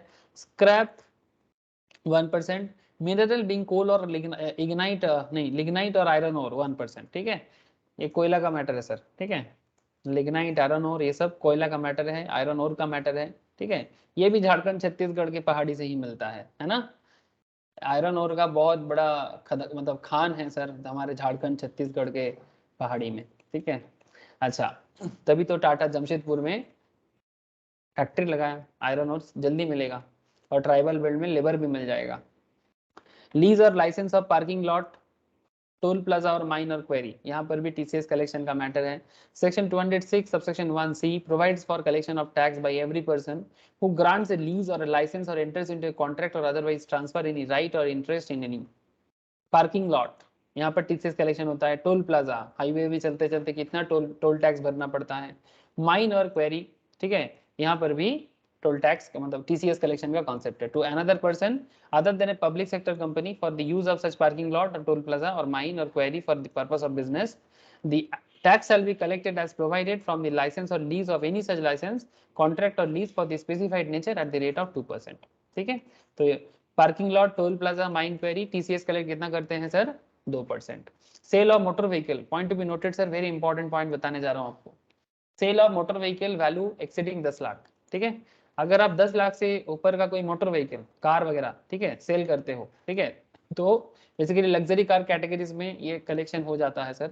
Section 206 clause 1 sorry subsection 1F provides that every person being a seller, जो भी गाड़ी का सेल करता है, वो receives an amount as consideration for sale of a motor vehicle of the value exceeding 10 lakh shall collect tax from the buyer at the rate 1% of the sale consideration। तो 10 लाख के ऊपर का गाड़ी खरीदोगे तो 1% का टीसीएस कलेक्ट करके सेंट्रल गवर्नमेंट को जमा करना होगा। ओवरसीज रेमिटेंस और एन ओवरसीज टूर पैकेज, ठीक है, ओवरसीज रेमिटेंस और N overseas tour package, section 200C subsection 6C 206C subsection 1G provides that for collection of tax by every person being an authorized dealer who receives amount under liberalized remittance schemes of the RBI for overseas remittance from a buyer being a person remitting such amount out of India। अगर कोई पैसा भारत से बाहर भेज रहा है तो TCS collect करके ही पैसा बाहर जाएगा। ठीक है, being a seller of an overseas tour program package, अगर आप overseas tour program कराते हो, who receives any amount from the buyer who purchased the package, ठीक है, तो जो भी पैकेज से आप लोगों को टूर में लेके जाते हो तो आप टीसीएस कलेक्ट करो और इसका रेट है 5%। ठीक है, 5% of such amount, overseas tour package में 5% का टीसीएस कलेक्शन का कॉन्सेप्ट है। तो ये सब सरकार का इनकम करने का कुछ जरिया है, आपको समझ में आ रहा है? ठीक है, tax has to be collected at the time of debiting the amount payable by the buyer. ठीक है, कब कलेक्ट करना है? जब मेन अमाउंट तो पे करेंगे कौन? बायर, उसी टाइम पे, और at the time of receipt of such amount from the said buyer by any mode whichever is earlier, जो पहले होगा। ठीक है, अच्छा sir, rate of TCS in case of collection by an authorised dealer, अगर authorised dealer से payment collect हो रहा है तो फिर इसका कॉन्सेप्ट देख लो। Amount and purpose of remittance, foreign remittance या ओवरसीज रेमिटेंस का जो बात है, where the amount is remitted for a purpose other than purchase of overseas tour program package and the amount of aggregate of the amount being remitted by a buyer is less than ₹7 lakh in a financial year। अगर 7 लाख से कम का amount आप remit कर रहे हो, ठीक है, तो टीसीएस नील है, not tax, no tax to be collected at source. ठीक है, कोई टीसीएस कलेक्ट नहीं करेगा, 7 लाख से कम है, तो ज्यादा होगा तो करेंगे। where the amount is remitted for a purpose other than purchase of overseas tour program package, the amount of aggregate of the amount is excess of 7 lakh is remitted by the buyer in a financial year, then 5% of the amount of aggregate of amount in excess of 7 lakh आपको 5% का TCS देना पड़ेगा। समझ में आ गया sir, या समझ में आ रहा है? बोलो sir, any question, any doubt, पूछ लो। স্যার ওই যে স্যার টুরিস্টের ক্ষেত্রে যেটা বললো স্যার, ওভারসিজ টুরিস্ট যদি হয় সেক্ষেত্রে স্যার 5% কালেকশন করবে। এবার ধরুন স্যার কোনো মানে কোনো লোক যদি স্যার বাইরে থাকে, কাজের সূত্রে বাইরে আছে, সেক্ষেত্রে স্যার ধরুন ইন্ডিয়া ফ্যামিলি থেকে যদি কোনো টাকা তাকে পাঠানো হয়, সেক্ষেত্রে 5% চার্জেস এর হবে? नहीं नहीं नहीं, इन दैट केस 5% तो नहीं है, वो तो टूर प्रोग्राम के केस में 5% का रेट है। শুধু ট্যুরের ক্ষেত্রেই সেটা হবে? हाँ, ये देखना, where the amount is remitted for a purpose other than purchase of overseas tour program package, ठीक है। टूर प्रोग्राम पैकेज को छोड़ के अगर 7 लाख से ऊपर कुछ रेमिटेंस हो रहा है तो 5% होगा नॉर्मल केस में, ठीक है। और अगर टूर प्रोग्राम का पार्ट है, ठीक है, but the amount is limited for a purpose other than purchase of overseas tour program package and the amount of aggregate of the amount in excess of 7 lakh is remitted by the buyer in a financial year, तो ये दोनों case में आपका 5% लगेगा। 5% of the amount or aggregate of amount, मतलब total कुल मिला के, मतलब दोनों मिला के, टूर प्रोग्राम या जो भी और प्रोग्राम है सब कुछ मिला जुला के अगर 7 लाख से ज्यादा है तो 5% लगेगा। 7 लाख के नीचे कोई टैक्स नहीं लगेगा, 7 लाख के ऊपर होगा तो 5% का रेट लगेगा। বুঝতে পারলি एग्जांपल? हाँ सर। हाँ सर, टूरिस्ट की एमनी जा কিছু 7 লাখের উপরে। हाँ हाँ, where the amount being remitted out is a loan obtained by from any financial institutions for any purpose pursuing any education, ठीक है। अगर कोई एजुकेशन का मैटर है, ठीक है, तो फिर और एंड उसके साथ साथ the amount of aggregate of the amount in excess of 7 lakh is remitted by the buyer in a financial year, तो इन केस में 0.5% of the amount or aggregate of amount in excess of 7 lakh, ठीक है। Education matter है तो 0.5%, ठीक है। शिक्षा का मैटर है इसलिए कलेक्शन कम है, ठीक है। शिक्षा में 0.5% याद रखिएगा, लेकिन अगर एग्रीगेट अमाउंट 7 लाख से ज्यादा है तभी लगेगा। अच्छा, cases where no tax is to be collected, कुछ केसेस ऐसा भी है जहां पर कोई टीसीएस कलेक्शन नहीं होता। No TCS by authorised dealer or an amount in respect of which the sum has been collected by the seller. No TCS if the buyer is liable to deduct tax at source under any other provision of the act and has deducted such tax. No TCS if the buyer is a central government, state government, an embassy, a high commissions, legations, a commissions or a consulate, the trade presentations of a foreign state, local bodies, or any other person notified by central government subject to fulfillment of condition of stipulated thereunder, ठीक है।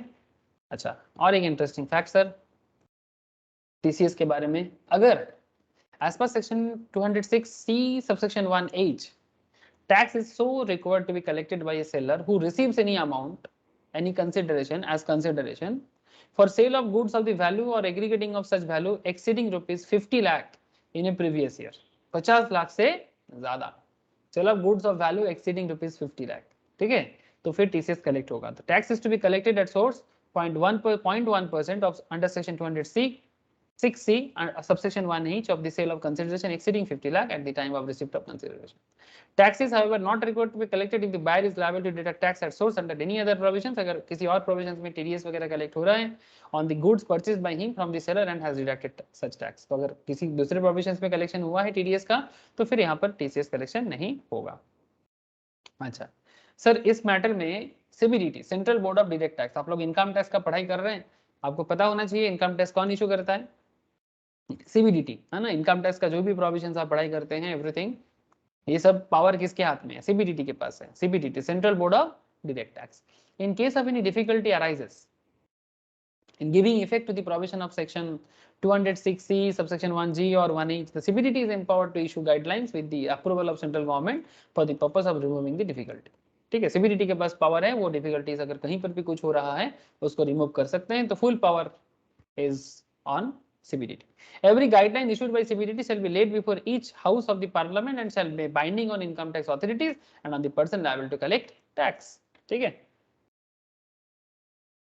यहाँ पर कुछ जैसे हम लोग कुछ term use कर रहे थे तो उसका डिटेल्स भी दे दिया, जैसे overseas tour programme package for section 206C subsection 1G, any tour package which offer visit to a country or territory outside India, it includes expense for travel or hotel stay or boarding or lodging on any other expenditure of similar nature or in relation thereto, उसको overseas tour programme के नाम पे कहा जा रहा है sir, ठीक है।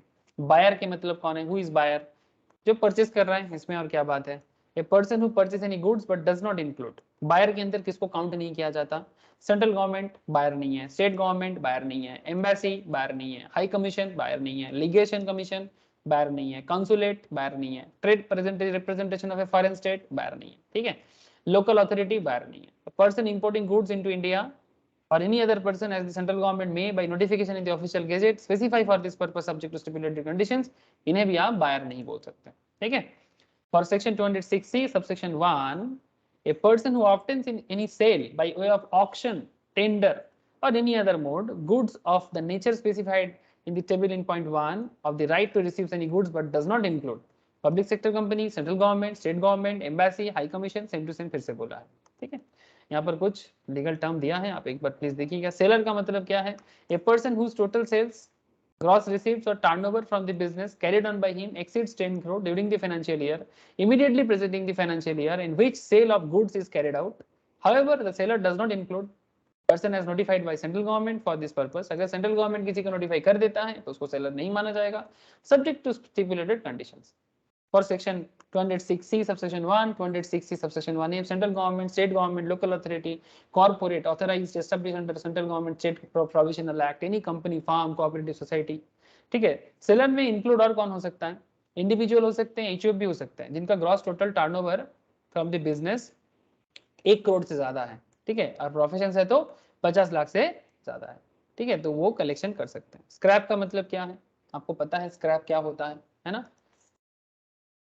Waste and scrap from manufacture or mechanical working or materials which is definitely not usable as such because of breakage, cutting up, wear and tear of the reasons. ठीक है, जो फैक्ट्री में जो स्क्रैप हो जाते हैं उसको यहाँ पर स्क्रैप कहा जाता है. So this is actually TCS के बारे में बोला है, बस और कुछ नहीं है. अच्छा, CBDT clarification related to certain issues with respect to section 206 subsection 1 है. अच्छा ठीक है, चलो मैं कुछ क्वेश्चन आपको बताता हूँ जो सीबीडीटी इशू किया है क्वेश्चन आंसर फॉर्मेट में. ठीक है, सीबीडीटी ने टीसीएस मैटर में कुछ क्वेश्चन आंसर फॉर्मेट में इशू किया है, आप लोगों को जरूर जानना चाहिए. सवाल है whether TCS at the rate 1% is on sale of motor vehicle at retail level or also sale of motor vehicle by manufacturers or to dealers or distributor. Point to be noted sir. TCS जो collection होता है motor vehicle में जो 1% का TCS का बात किया है, क्या ये रिटेल लेवल में है और also available also on sale on motor vehicle by manufacturers to dealers और डिस्ट्रीब्यूटर्स? इसमें जवाब क्या दिया सीबीडीटी ने? To bring high value transactions within tax net, 10 lakh के ऊपर के कार में आपको पता ही है टीसीएस लग जाता है. Section 206C has been amended to provide that the seller shall collect tax at 1% from the purchaser on sale of motor vehicle जिसका वैल्यू 10 लाख से ज्यादा है, value exceeding 10 lakhs. This is brought to cover all transactions of retail sales and accordingly it will not apply on sale of motor vehicles by manufacturers to dealers and distributors. हर sale में लगेगा but ये जब manufacturers dealers को या distributor को supply करेगा उस सेल में ये 1% नहीं लगेगा, बेसिकली ये रिटेल में ही लगेगा. ठीक है, समझ में आया सर? ये सब कॉमन सेंस का कुछ बता दिया, कॉमन सेंस नहीं basically as per CBDT rules. ठीक है, अच्छा, whether TCS at the rate 1% on sale of motor vehicle is applicable only to luxury cars? No. As per section 206C subsection 1F, the seller shall collect tax at the rate 1% from the purchaser on sale of any motor vehicle of the value exceeding 10 lakh. ऐसे 10 लाख के ऊपर भी तो बहुत सारा normal car भी आता है, लग्जरी कार तो और ज्यादा वैल्यू में आता है. तो not just luxury car, 10 lakh के ऊपर के वैल्यू में ही ये चार्ज किया जा रहा है. तो ऐसे कहना अच्छा नहीं रहेगा या गलत रहेगा कि लग्जरी कार पे लगता है.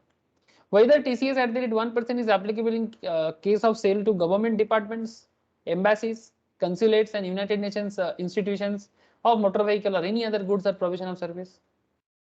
Sir, government institution notified under United Nations Privilege and Immunities Act 1947, embassies, consulate, high commission and legations, commission and trade representation of a foreign state shall not be liable to levy of TCS. इन पे TCS charge नहीं होगा as per section 206C subsection 1F. Sir বোঝা যাচ্ছে তো? Hello,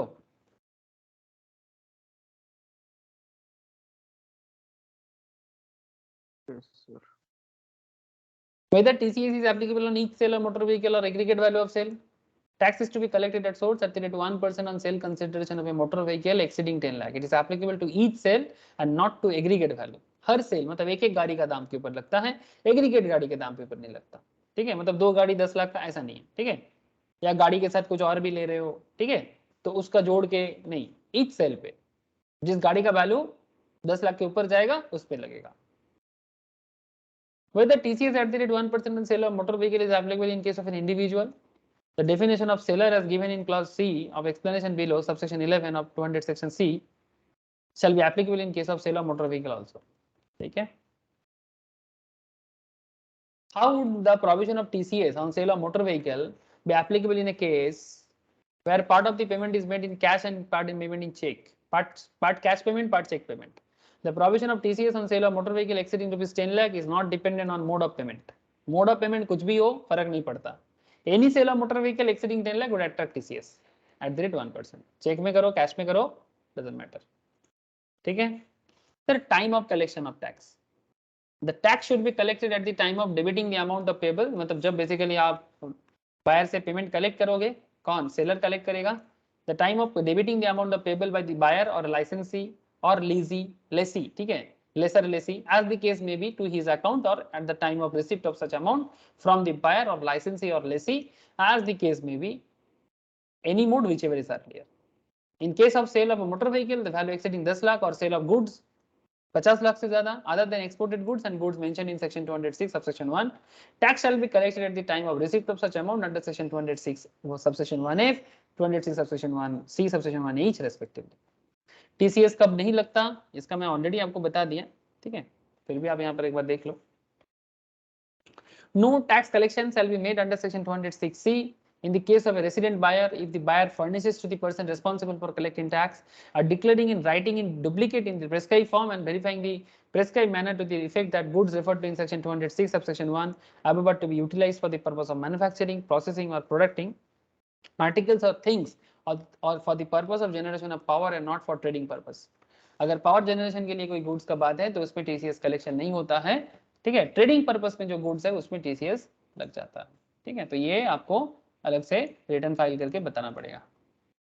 furnishing of copy of declaration with in specified time, ठीक है, देख लो section 206C subsection 1B में बोला है the person responsible for collecting under tax under this section shall deliver or cause to be delivered by the chief commissioner or commissioner one copy of the declaration referred to in subsection subsection 1A or on or before 7th of the next month following the month in which the declaration is filed. मतलब जिस month में आप कर रहे हो उसके next month के 7 तारीख के अंदर. TCS is to be paid within prescribed time. Any amount collected under this section shall be paid within the prescribed time to the credit of central government or as board directs. या फिर जैसे बोलेगा central government के पास भेज दीजिएगा. यहाँ पर पूरा बोल दिया है, ठीक है. Time limit for paying tax collection at source to the credit of the central government rule 37CA, ठीक है. देख लो एक बार समरी करके. कौन कलेक्ट करेगा? Person collecting sums in according with section 206C जो टीसीएस कलेक्शन करेगा basically seller. Circumstances where or period within which such sums should be paid to the credit of central government. An office of the government where the tax is paid without production of an income tax challan, where the tax is paid accompanied by income tax challan, ठीक है. तो जहां पर income tax चालान है, जहां पर income tax चालान नहीं है. अगर इनकम टैक्स चालान है तो फिर ऑन द सेम डे, अगर चालान नहीं है तो ऑन और before 7 days from the end of the month in which the collection is made. Collectors other than the office of the government, ठीक है, within 1 week from the last day of the month in which collection is made. Sir अब एक important concept आपको मैं बता देता हूं, आपके मन में जरूर चल रहा होगा सर टीडीएस और टीसीएस में डिफरेंस क्या है ना. टीडीएस और टीसीएस में डिफरेंस क्या है, बहुतों के मन में चलता होगा. हाँ, कॉन्सेप्ट तो सेम है. टैक्स डीडीएस मतलब डिडक्टेड एट सोर्स, टीसीएस मतलब कलेक्शन एट सोर्स. मतलब सोर्स में ही दोनों काटा जा रहा है, एक सेलर करता है, दूसरा बायर से काट के जमा कर दिया जाता है. तो basically TDS is tax deducted at source and TCS is tax collection at source. चलो ये तो फुल फॉर्म हो गया. Now point is persons responsible for paying is required to deduct tax at source at the prescribed rate, ठीक है. TCS का क्या है? Seller of certain goods is certain goods responsible for collecting tax at source at the prescribed rate from the buyer. These are same thing, but कुछ specified goods के case में इसको special करके बताया गया है, ठीक है. जैसे कि person who grants license और लीज, जो लाइसेंस दे रहा है या लीज में कुछ चीजें दे रहे हैं in respect of any parking lot, toll plaza, mine, quarry is responsible for collecting tax at source at the prescribed rate from the licensee or lessee or at the case may be, ठीक है. तो TCS और TDS में ये फर्क हो गया. Authorised dealer कर सकता है टीसीएस के केस में receiving amount for remittance out of India under LRS or the RBI, ठीक है. और overseas tour programme package is responsible for collecting tax at source at the prescribed rate from the buyer. तो ये हो गया TCS की कहानी. अब फिर से टीडीएस के बारे में क्या है? Generally, tax is required to be deducted at the time of credit to the account of the payee, ठीक है, or at the time of payment whichever is earlier. However, in case of payment of salary, payment in respect of life insurance policy, etc., tax is required to be deducted at the time of payment, ठीक है. ये TDS के case में होता है. But जब बात TCS का है तब क्या होगा? Generally, tax is required to be collected at source at the time of debiting of the amount payable by the buyer of certain goods to the account of the buyer or at the time of receipt of such amount from the said buyer whichever is earlier. However, in case sale of motor vehicle of the value exceeding 10 lakh, goods जिसका value 50 lakh other than exported goods and goods mentioned in section 206C subsection 1, tax collected at source is required at the time of receipt of sale consideration. Sale consideration के time पे TCS होता है, ठीक है. ये हो गया आपका TCS का और TDS का डिफरेंस। सर टीडीएस टीसीएस का कॉमन नंबर भी होता है कई बार, ठीक है, जो सेक्शन 203A देता है, ठीक है, टीडीएस टीसीएस का common number. Person responsible for deducting tax or collecting tax at source should apply to the assessing officer for the allotment of a tax deduction and collection account number. मतलब TDS number, TCS number. Section 203A subsection 2 enlists the documents, certificates, returns, challans in which the tax deduction account number or tax collection account number or tax deduction and collection account number has to be compulsorily quoted. They are challans for payment of any sum in accordance with the provision of section 200, section 206C subsection 3 के तहत होगा, ठीक है, और certificate furnished under section 206C subsection 5 statement prepared and delivered of cost to be delivered according to the provisions. तो जो भी कुछ होगा एज पर प्रोविजंस किया जाएगा। टीडीएस टीसीएस नंबर एक भी हो सकता है, अलग भी हो सकता है। The requirement of obtaining and quoting of TAN, ठीक है, टैन नंबर, जैसे पैन नंबर होता है वैसे टैन नंबर भी होता है। Under section 203A shall not apply to such person as may be notified by central government in this behalf, ठीक है। तो ये हो गया आपका details of TDS TCS advance tax का। सर कुछ और क्वेश्चन डिस्कस करें? हाँ, प्रोविजंस तो मैंने आपको टीडीएस का भी करा दिया, एडवांस टैक्स का भी करा दिया, टीसीएस का भी बता दिया। टीसीएस क्या है, कब लगता है, क्या रेट है, ठीक है। टीडीएस का भी क्वेश्चंस मैंने पहले कराया, ठीक है। एडवांस टैक्स का क्वेश्चंस भी मैंने आपको आज कराया, ठीक है। एडवांस टैक्स रिगार्डिंग और भी क्वेश्चंस आपके साथ में डिस्कस कर सकता हूँ। यहाँ पर एक क्वेश्चन है, चलो मैं आपको थोड़ा सा दिखाता हूँ। सर बोलो सर, समझ में आया आप लोगों को? हाँ सर।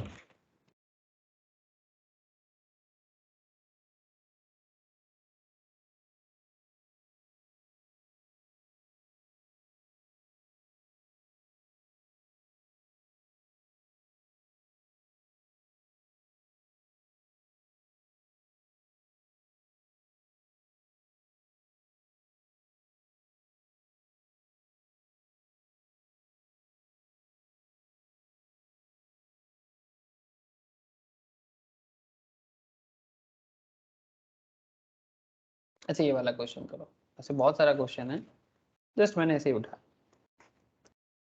सर आपको यहाँ पर क्या क्वेश्चन पूछा है आप देखो, ध्यान से देखिए sir. Examine the applicability of tax, ठीक है, deducted at source provisions, the rate and amount of tax reductions in the following cases for the financial year 21-22, ठीक है।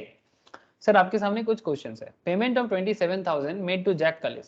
सर कोई किसी को पता है जैक कलिस कौन है? नाम सुने कभी?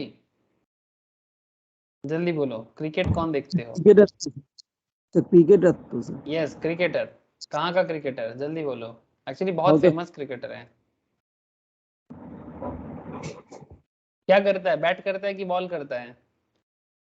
Sir allrounder. अरे very good sir, very good sir, allrounder, world's best allrounder. आज तक दुनिया में ऐसा क्रिकेटर नहीं जन्मा सर जिनके पास मतलब 300 से ज्यादा विकेट है और 10,000 से भी ज्यादा रन है। 10,000 क्या मतलब ऑलमोस्ट लाइक सचिन जितना रन बनाया इतना रन जैक कलिस ने भी बनाया, ऑलमोस्ट 13-14,000 रन बनाया और 300 से ज्यादा विकेट भी लिया। 300 मोस्ट प्रोबेबली 300 या 350 से ज्यादा विकेट भी लिए इंटरनेशनल में।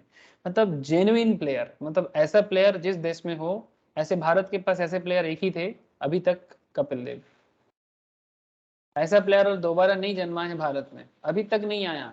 India searching for Kapil Dev another, but now अभी तक नहीं मिला। सौरव गांगुली 2003 में जब वर्ल्ड कप फाइनल हार गया था, आप लोग तब छोटे थे, ठीक है, मुझे अभी भी याद है। World cup final India versus Australia south Africa में ही हुआ था, तो सौरव की कप्तानी में था। तो हम लोग एकदम पूजा वगैरह करके झंडा लहरा के सुबह से बैठे थे कि आज तो कुछ खास होगा, इंडिया कुछ कमाल करेगा। लेकिन इंडिया भयंकर हारा सर, इतना भयंकर हारा मैं आपको क्या बोलूं।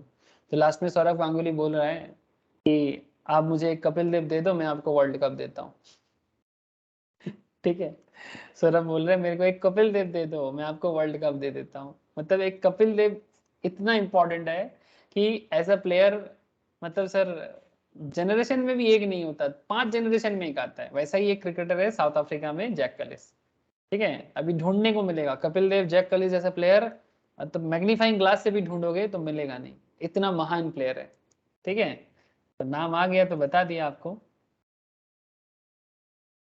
और ग्रेट ह्यूमन बीइंग सर, बहुत अच्छा इंसान भी है सर। आपको कैसे पता, आप मिले हैं क्या? नहीं सर, एक जितना इनके बारे में पढ़े हैं उसी से बता रहे हैं, मैं कैसे मिलूंगा। अच्छा, payment of 27,000 made to Jack Kallis, South African cricketer, by an Indian newspaper agency. इनको पेमेंट किया, आर्टिकल वगैरह लिखते हैं ना न्यूज़पेपर में। तो 2 जुलाई 2021 को, for contribution of article in relation to sports of cricket. ठीक है।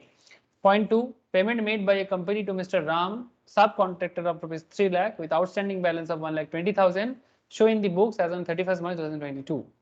Winning from horse race, 1,50,000 paid to Mr. Shyam, an Indian resident, and rupees 2 lakh paid to Mr. A resident individual, on 22nd February 2022 by the state of Uttar Pradesh on compulsory acquisitions of his Arman land. अब आपको क्या पूछा है sir? TDS कहाँ applicable होगा और क्या rate applicable होगा, समझ में आया? बोलो, जैक कलिस का क्या टीडीएस रेट होगा?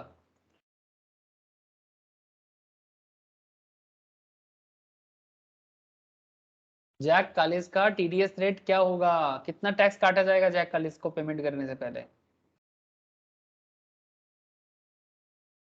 बताओ सर, ट्राई तो करो। मैं पढ़ा दिया पहले ये सब टीडीएस के चैप्टर में। कोई बता सकते हो? अरे कोई तो बोलो सर, इतना चुप रहोगे तो कैसे चलेगा? सर 10%। 10%? इतना सोच समझ के 10% निकाला? हाँ, अंदाजे में तीर लगा रहे हैं। हाँ देख, 20% लगेगा। सेक्शन 194E लगता है, provides that the person responsible for payment of an amount to a non-resident sportsman who is not a citizen of India for contribution of article relating to any game or sports in India in a newspaper has to deduct tax at source 20%। ठीक है, even IPL वगैरह में भी जो खेलने आया है उन्हें भी जो पेमेंट मिलता है टीडीएस काट के। Further, since Jack Kallis South African cricketer is a non resident, health and education cess भी इन पे लगेगा 4% का, तो एक्चुअली इफेक्टिव रेट हो जाएगा 20%, जितना होगा उसके ऊपर फिर से 4% लगेगा, तो एक्चुअली 20.80 हो जाएगा। अब ऐसे भी कर सकते हो, 27,000 पे आप पहले 20% लगाओ, फिर जितना होगा उस पर 4% लगाओ। ठीक है, तो अल्टीमेटली मैटर ऐसा हो जाता है 20% का 4%, तो ओवरऑल 0.80, 20.80। ठीक है, 20.80, तो 20% इधर और 4% का एजुकेशन हेल्थ सेस, तो 27,000 पेमेंट करने से। हाँ बोलो স্যার, এই যে স্যার ক্রিকেটারদের যে স্যার এই যে আইপিএল আপনি বললেন যে টিডিএস কেটে ওদেরকে পেমেন্ট করা হয়, তাহলে সেই ক্ষেত্রে স্যার ওদেরকে তো আবার পার্সোনালি ইনকাম ট্যাক্স কি ফাইলিং করতে হয় সেটার জন্য আবার, নাকি এটা দিতে হয় না? नहीं, इनकम टैक्स फाइल टीडीएस काट लेगा तो इनकम टैक्स अलग से देने का जरूरत नहीं, सरचार्ज देना पड़ सकता है अगर ज्यादा अमाउंट का पेमेंट होता है, सरचार्ज हो सकता है, बट अलग से इनकम टैक्स फाइल करने की जरूरत नहीं है, टीडीएस काट के पेमेंट हो जाएगा।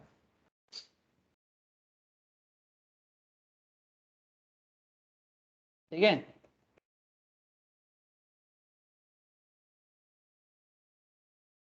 স্যার হর্স রেস তো 30% है। Yes, horse race 30%। देखते हैं, पहले उसके पहले तो कॉन्ट्रैक्टर है, payment made by a company to Mister Ram, sub contractor 3 lakh with outstanding balance 1,20,000, show in the books as on 31 March 2022। तो क्या करेगा ये, सब कॉन्ट्रैक्टर को पेमेंट करने के टाइम पे कितना टीडीएस काटोगे? 1% सर, भूल गया sir. 194C, provision of tax deduction at source under section 194C are attracted in respect of payment by a company to a subcontractor under section 194C. Tax is deductible at the time of credit of payment, whichever is earlier, at the rate 1% in case the payment is made to an individual. ठीक है, since the aggregate amount of creditor are paid during the year is 4,20,000, tax is deductible 1% of 4,20,000. So tax collection होगा 4,20,000 का 1%, मतलब 3 लाख और 1,20,000 outstanding है, दोनों मिला के आप टीडीएस काटोगे। ठीक है, तो टीडीएस हो जाएगा आपका 4,20,000 का 1% सब कॉन्ट्रैक्टर के केस में। ठीक है, अच्छा थर्ड क्वेश्चन क्या था? Winning of race horse 1.5 lakh का था, मिस्टर श्याम को पे करना है, इंडियन रेसिडेंट है, कितना? 30%। हाँ सर 45,000। सेक्शन भूल गए, 194BB। ठीक है, तो under section 194BB tax is to be deducted at source if the winning from horse race exceeds ₹10,000. हाँ, 10,000 से ऊपर होगा तो 30%, otherwise no tax. The rate of deduction of tax at source is 30%, hence tax is to be deducted. मतलब बाकी no tax नहीं, ये 10,000 आपका टोटल इनकम पे काउंट हो जाएगा. ठीक है, तब टीडीएस कलेक्शन करने का जरूरत नहीं है. 10,000 के अंदर का है तो टोटल इनकम में आएगा और फिर उसमें टैक्स लगाओगे आप इनकम टैक्स में. बट टीडीएस लगेगा जब आपका 10,000 से ऊपर का इनकम होगा तो टीडीएस काट के पेमेंट करो. ठीक है, टैक्स फ्री नहीं है, एग्जेम्प्टेड नहीं है रे बाबा. ठीक है, अच्छा और क्या है, लास्ट क्या था, ₹2 lakh paid to Mr. A resident individual on 22nd of February by the state of Uttar Pradesh on compulsory acquisitions of his urban land.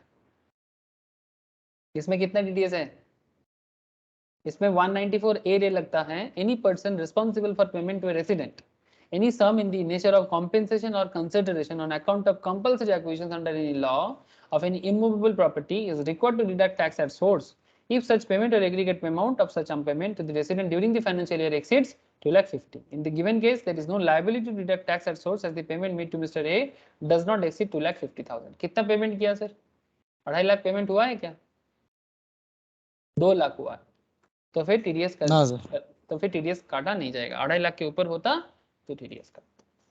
ठीक है, तो इस तरह से आपको टीडीएस का पूरा मैंने जो पढ़ा था ना, आपको एक 194A ले पूरा सब कुछ एकदम छान मारना चाहिए. ये देखो रेट भी देके रखा है 10%, दिखाई दे रहा है, ग्रेटर देन 2.5 लाख, सब पढ़ा दिया था पहले ही.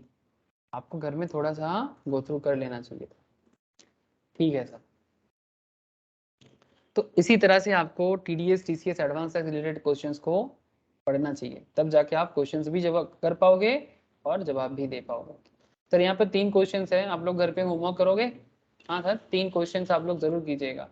एक अश्विन मैन्युफैक्चर का एक क्वेश्चन दिया है, कुछ फार्निश को कुछ डिटेल्स दिया है जिसमें 2020-21 का, ठीक है, उनका कुछ अर्निंग दिया है. ठीक है, टर्नओवर दिया है, अर्निंग नहीं, टर्नओवर दिया है 1,05,00,000 का. ठीक है, और 21-22 का 95 लाख का.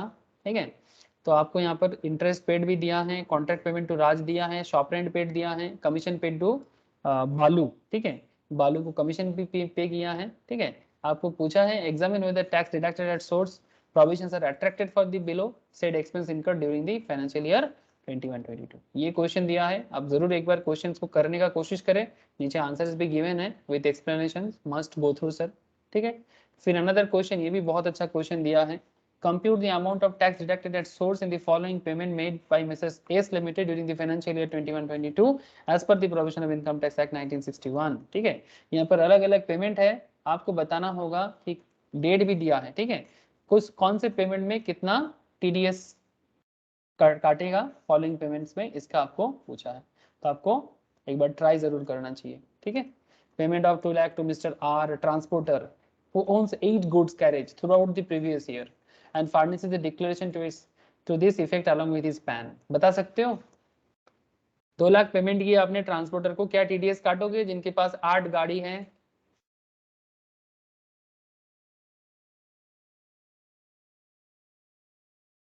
बोलो.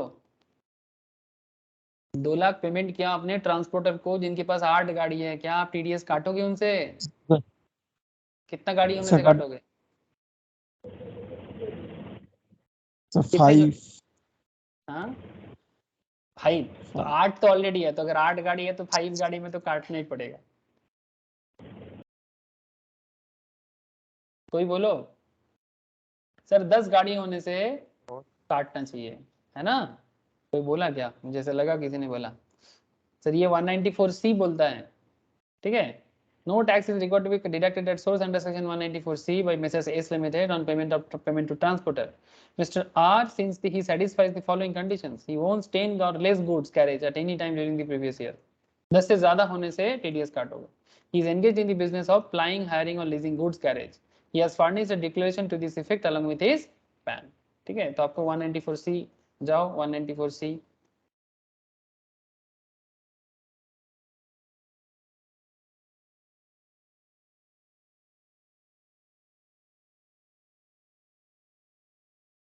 एकदम स्टार्टिंग में ही था शायद, है ना? ऑलमोस्ट पहले ये देखो, payment to contractors,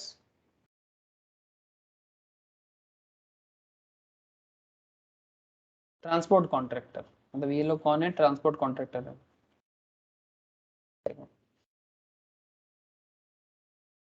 single sum creditor और पेड 30,000। एक सेकेंड,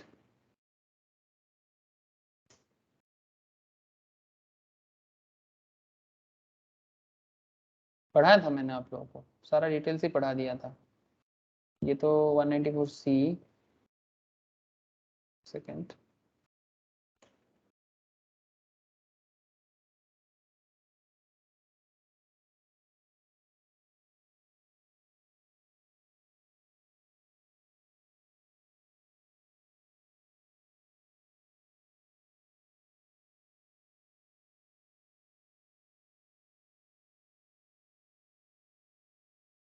वन 194C में ट्रांसपोर्टर का डिटेल्स नहीं है, तो ट्रांसपोर्टर का डिटेल्स कहाँ चला गया। Tax resource paid exclusively for personal purpose.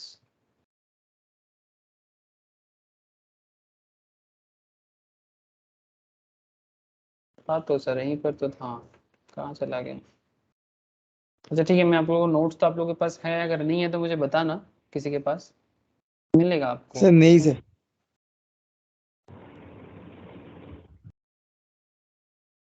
194C में ही तो था।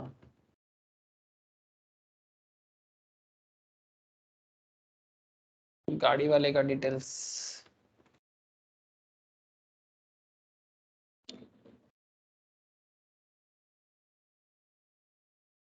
तो ठीक है, अगर आप लोगों को ना मिले ना बाई चांस, बाद में आप मुझे बताना, मैं ढूंढ के दिखा दूंगा आपको। इसके अंदर ही होना चाहिए, कहीं पर मिस हो रहा है मेरे से। सैलरी 193, बॉन्ड, एग्रीगेट, सब कुछ है। ट्रांसपोर्टर की कहानी मैं बताया था आप लोगों को, मुझे याद है, इतना मुझे याद है कि आप लोगों को मैंने पढ़ाया था ट्रांसपोर्टर के बारे में। हाँ सर मुझे पूरा पढ़ाया था मुझे याद है, लेकिन यहाँ पर मिसिंग क्यों है वही मैं सोच रहा हूँ। ठीक है, अगर यहाँ नहीं है तो मेन नोट्स के अंदर आपको ज़रूर मिलेगा, ठीक है, कहीं ना कहीं तो मिलेगा। ठीक है सर, तो फिर जैसे স্যার দুটো हाँ পিডিএফ बोल, স্যার আমার কাছে নেই স্যার, দুটো পিডিএফ স্যার আমার কাছে নেই। আচ্ছা ঠিক আছে, আমি পাঠিয়ে দিচ্ছি আজকেই পাঠিয়ে দিচ্ছি, তোকে দুটো পিডিএফ ही তোদেরকে পাঠিয়ে দিচ্ছি। ओके सर, तो फिर ये क्वेश्चन ट्राई कीजिएगा जो मैंने आपको नहीं कराया, ठीक है, मैंने अब आपको सिर्फ क्वेश्चन रेड किया, आप लोग घर पे ट्राई कीजिए। बाकी मैंने टीडीएस टीसीएस और एडवांस रिगार्डिंग हर पॉइंट टच किया, ठीक है। तो बस इतना आपको मेरा रिक्वेस्ट है कि आप लोग घर में प्रोविजंस को पढ़िए, क्वेश्चन प्रैक्टिस कीजिए, ठीक है, तो आप लोग जवाब भी दे पाएंगे। बार बार एक चीज़ बोलूँगा सर, टैक्स, इनकम टैक्स हो, जीएसटी हो, कोई भी लॉ का पेपर हो, जितने अच्छे से प्रोविजंस पढ़ेंगे उतने अच्छे से जवाब दे पाएंगे। क्वेश्चन आंसर प्रैक्टिस करना जरूरी है, बट उससे भी ज्यादा जरूरी है प्रोविजंस को पढ़ना, ठीक है, क्योंकि प्रोविजंस के ऊपर बेस करके ही क्वेश्चन आंसर बना हुआ है।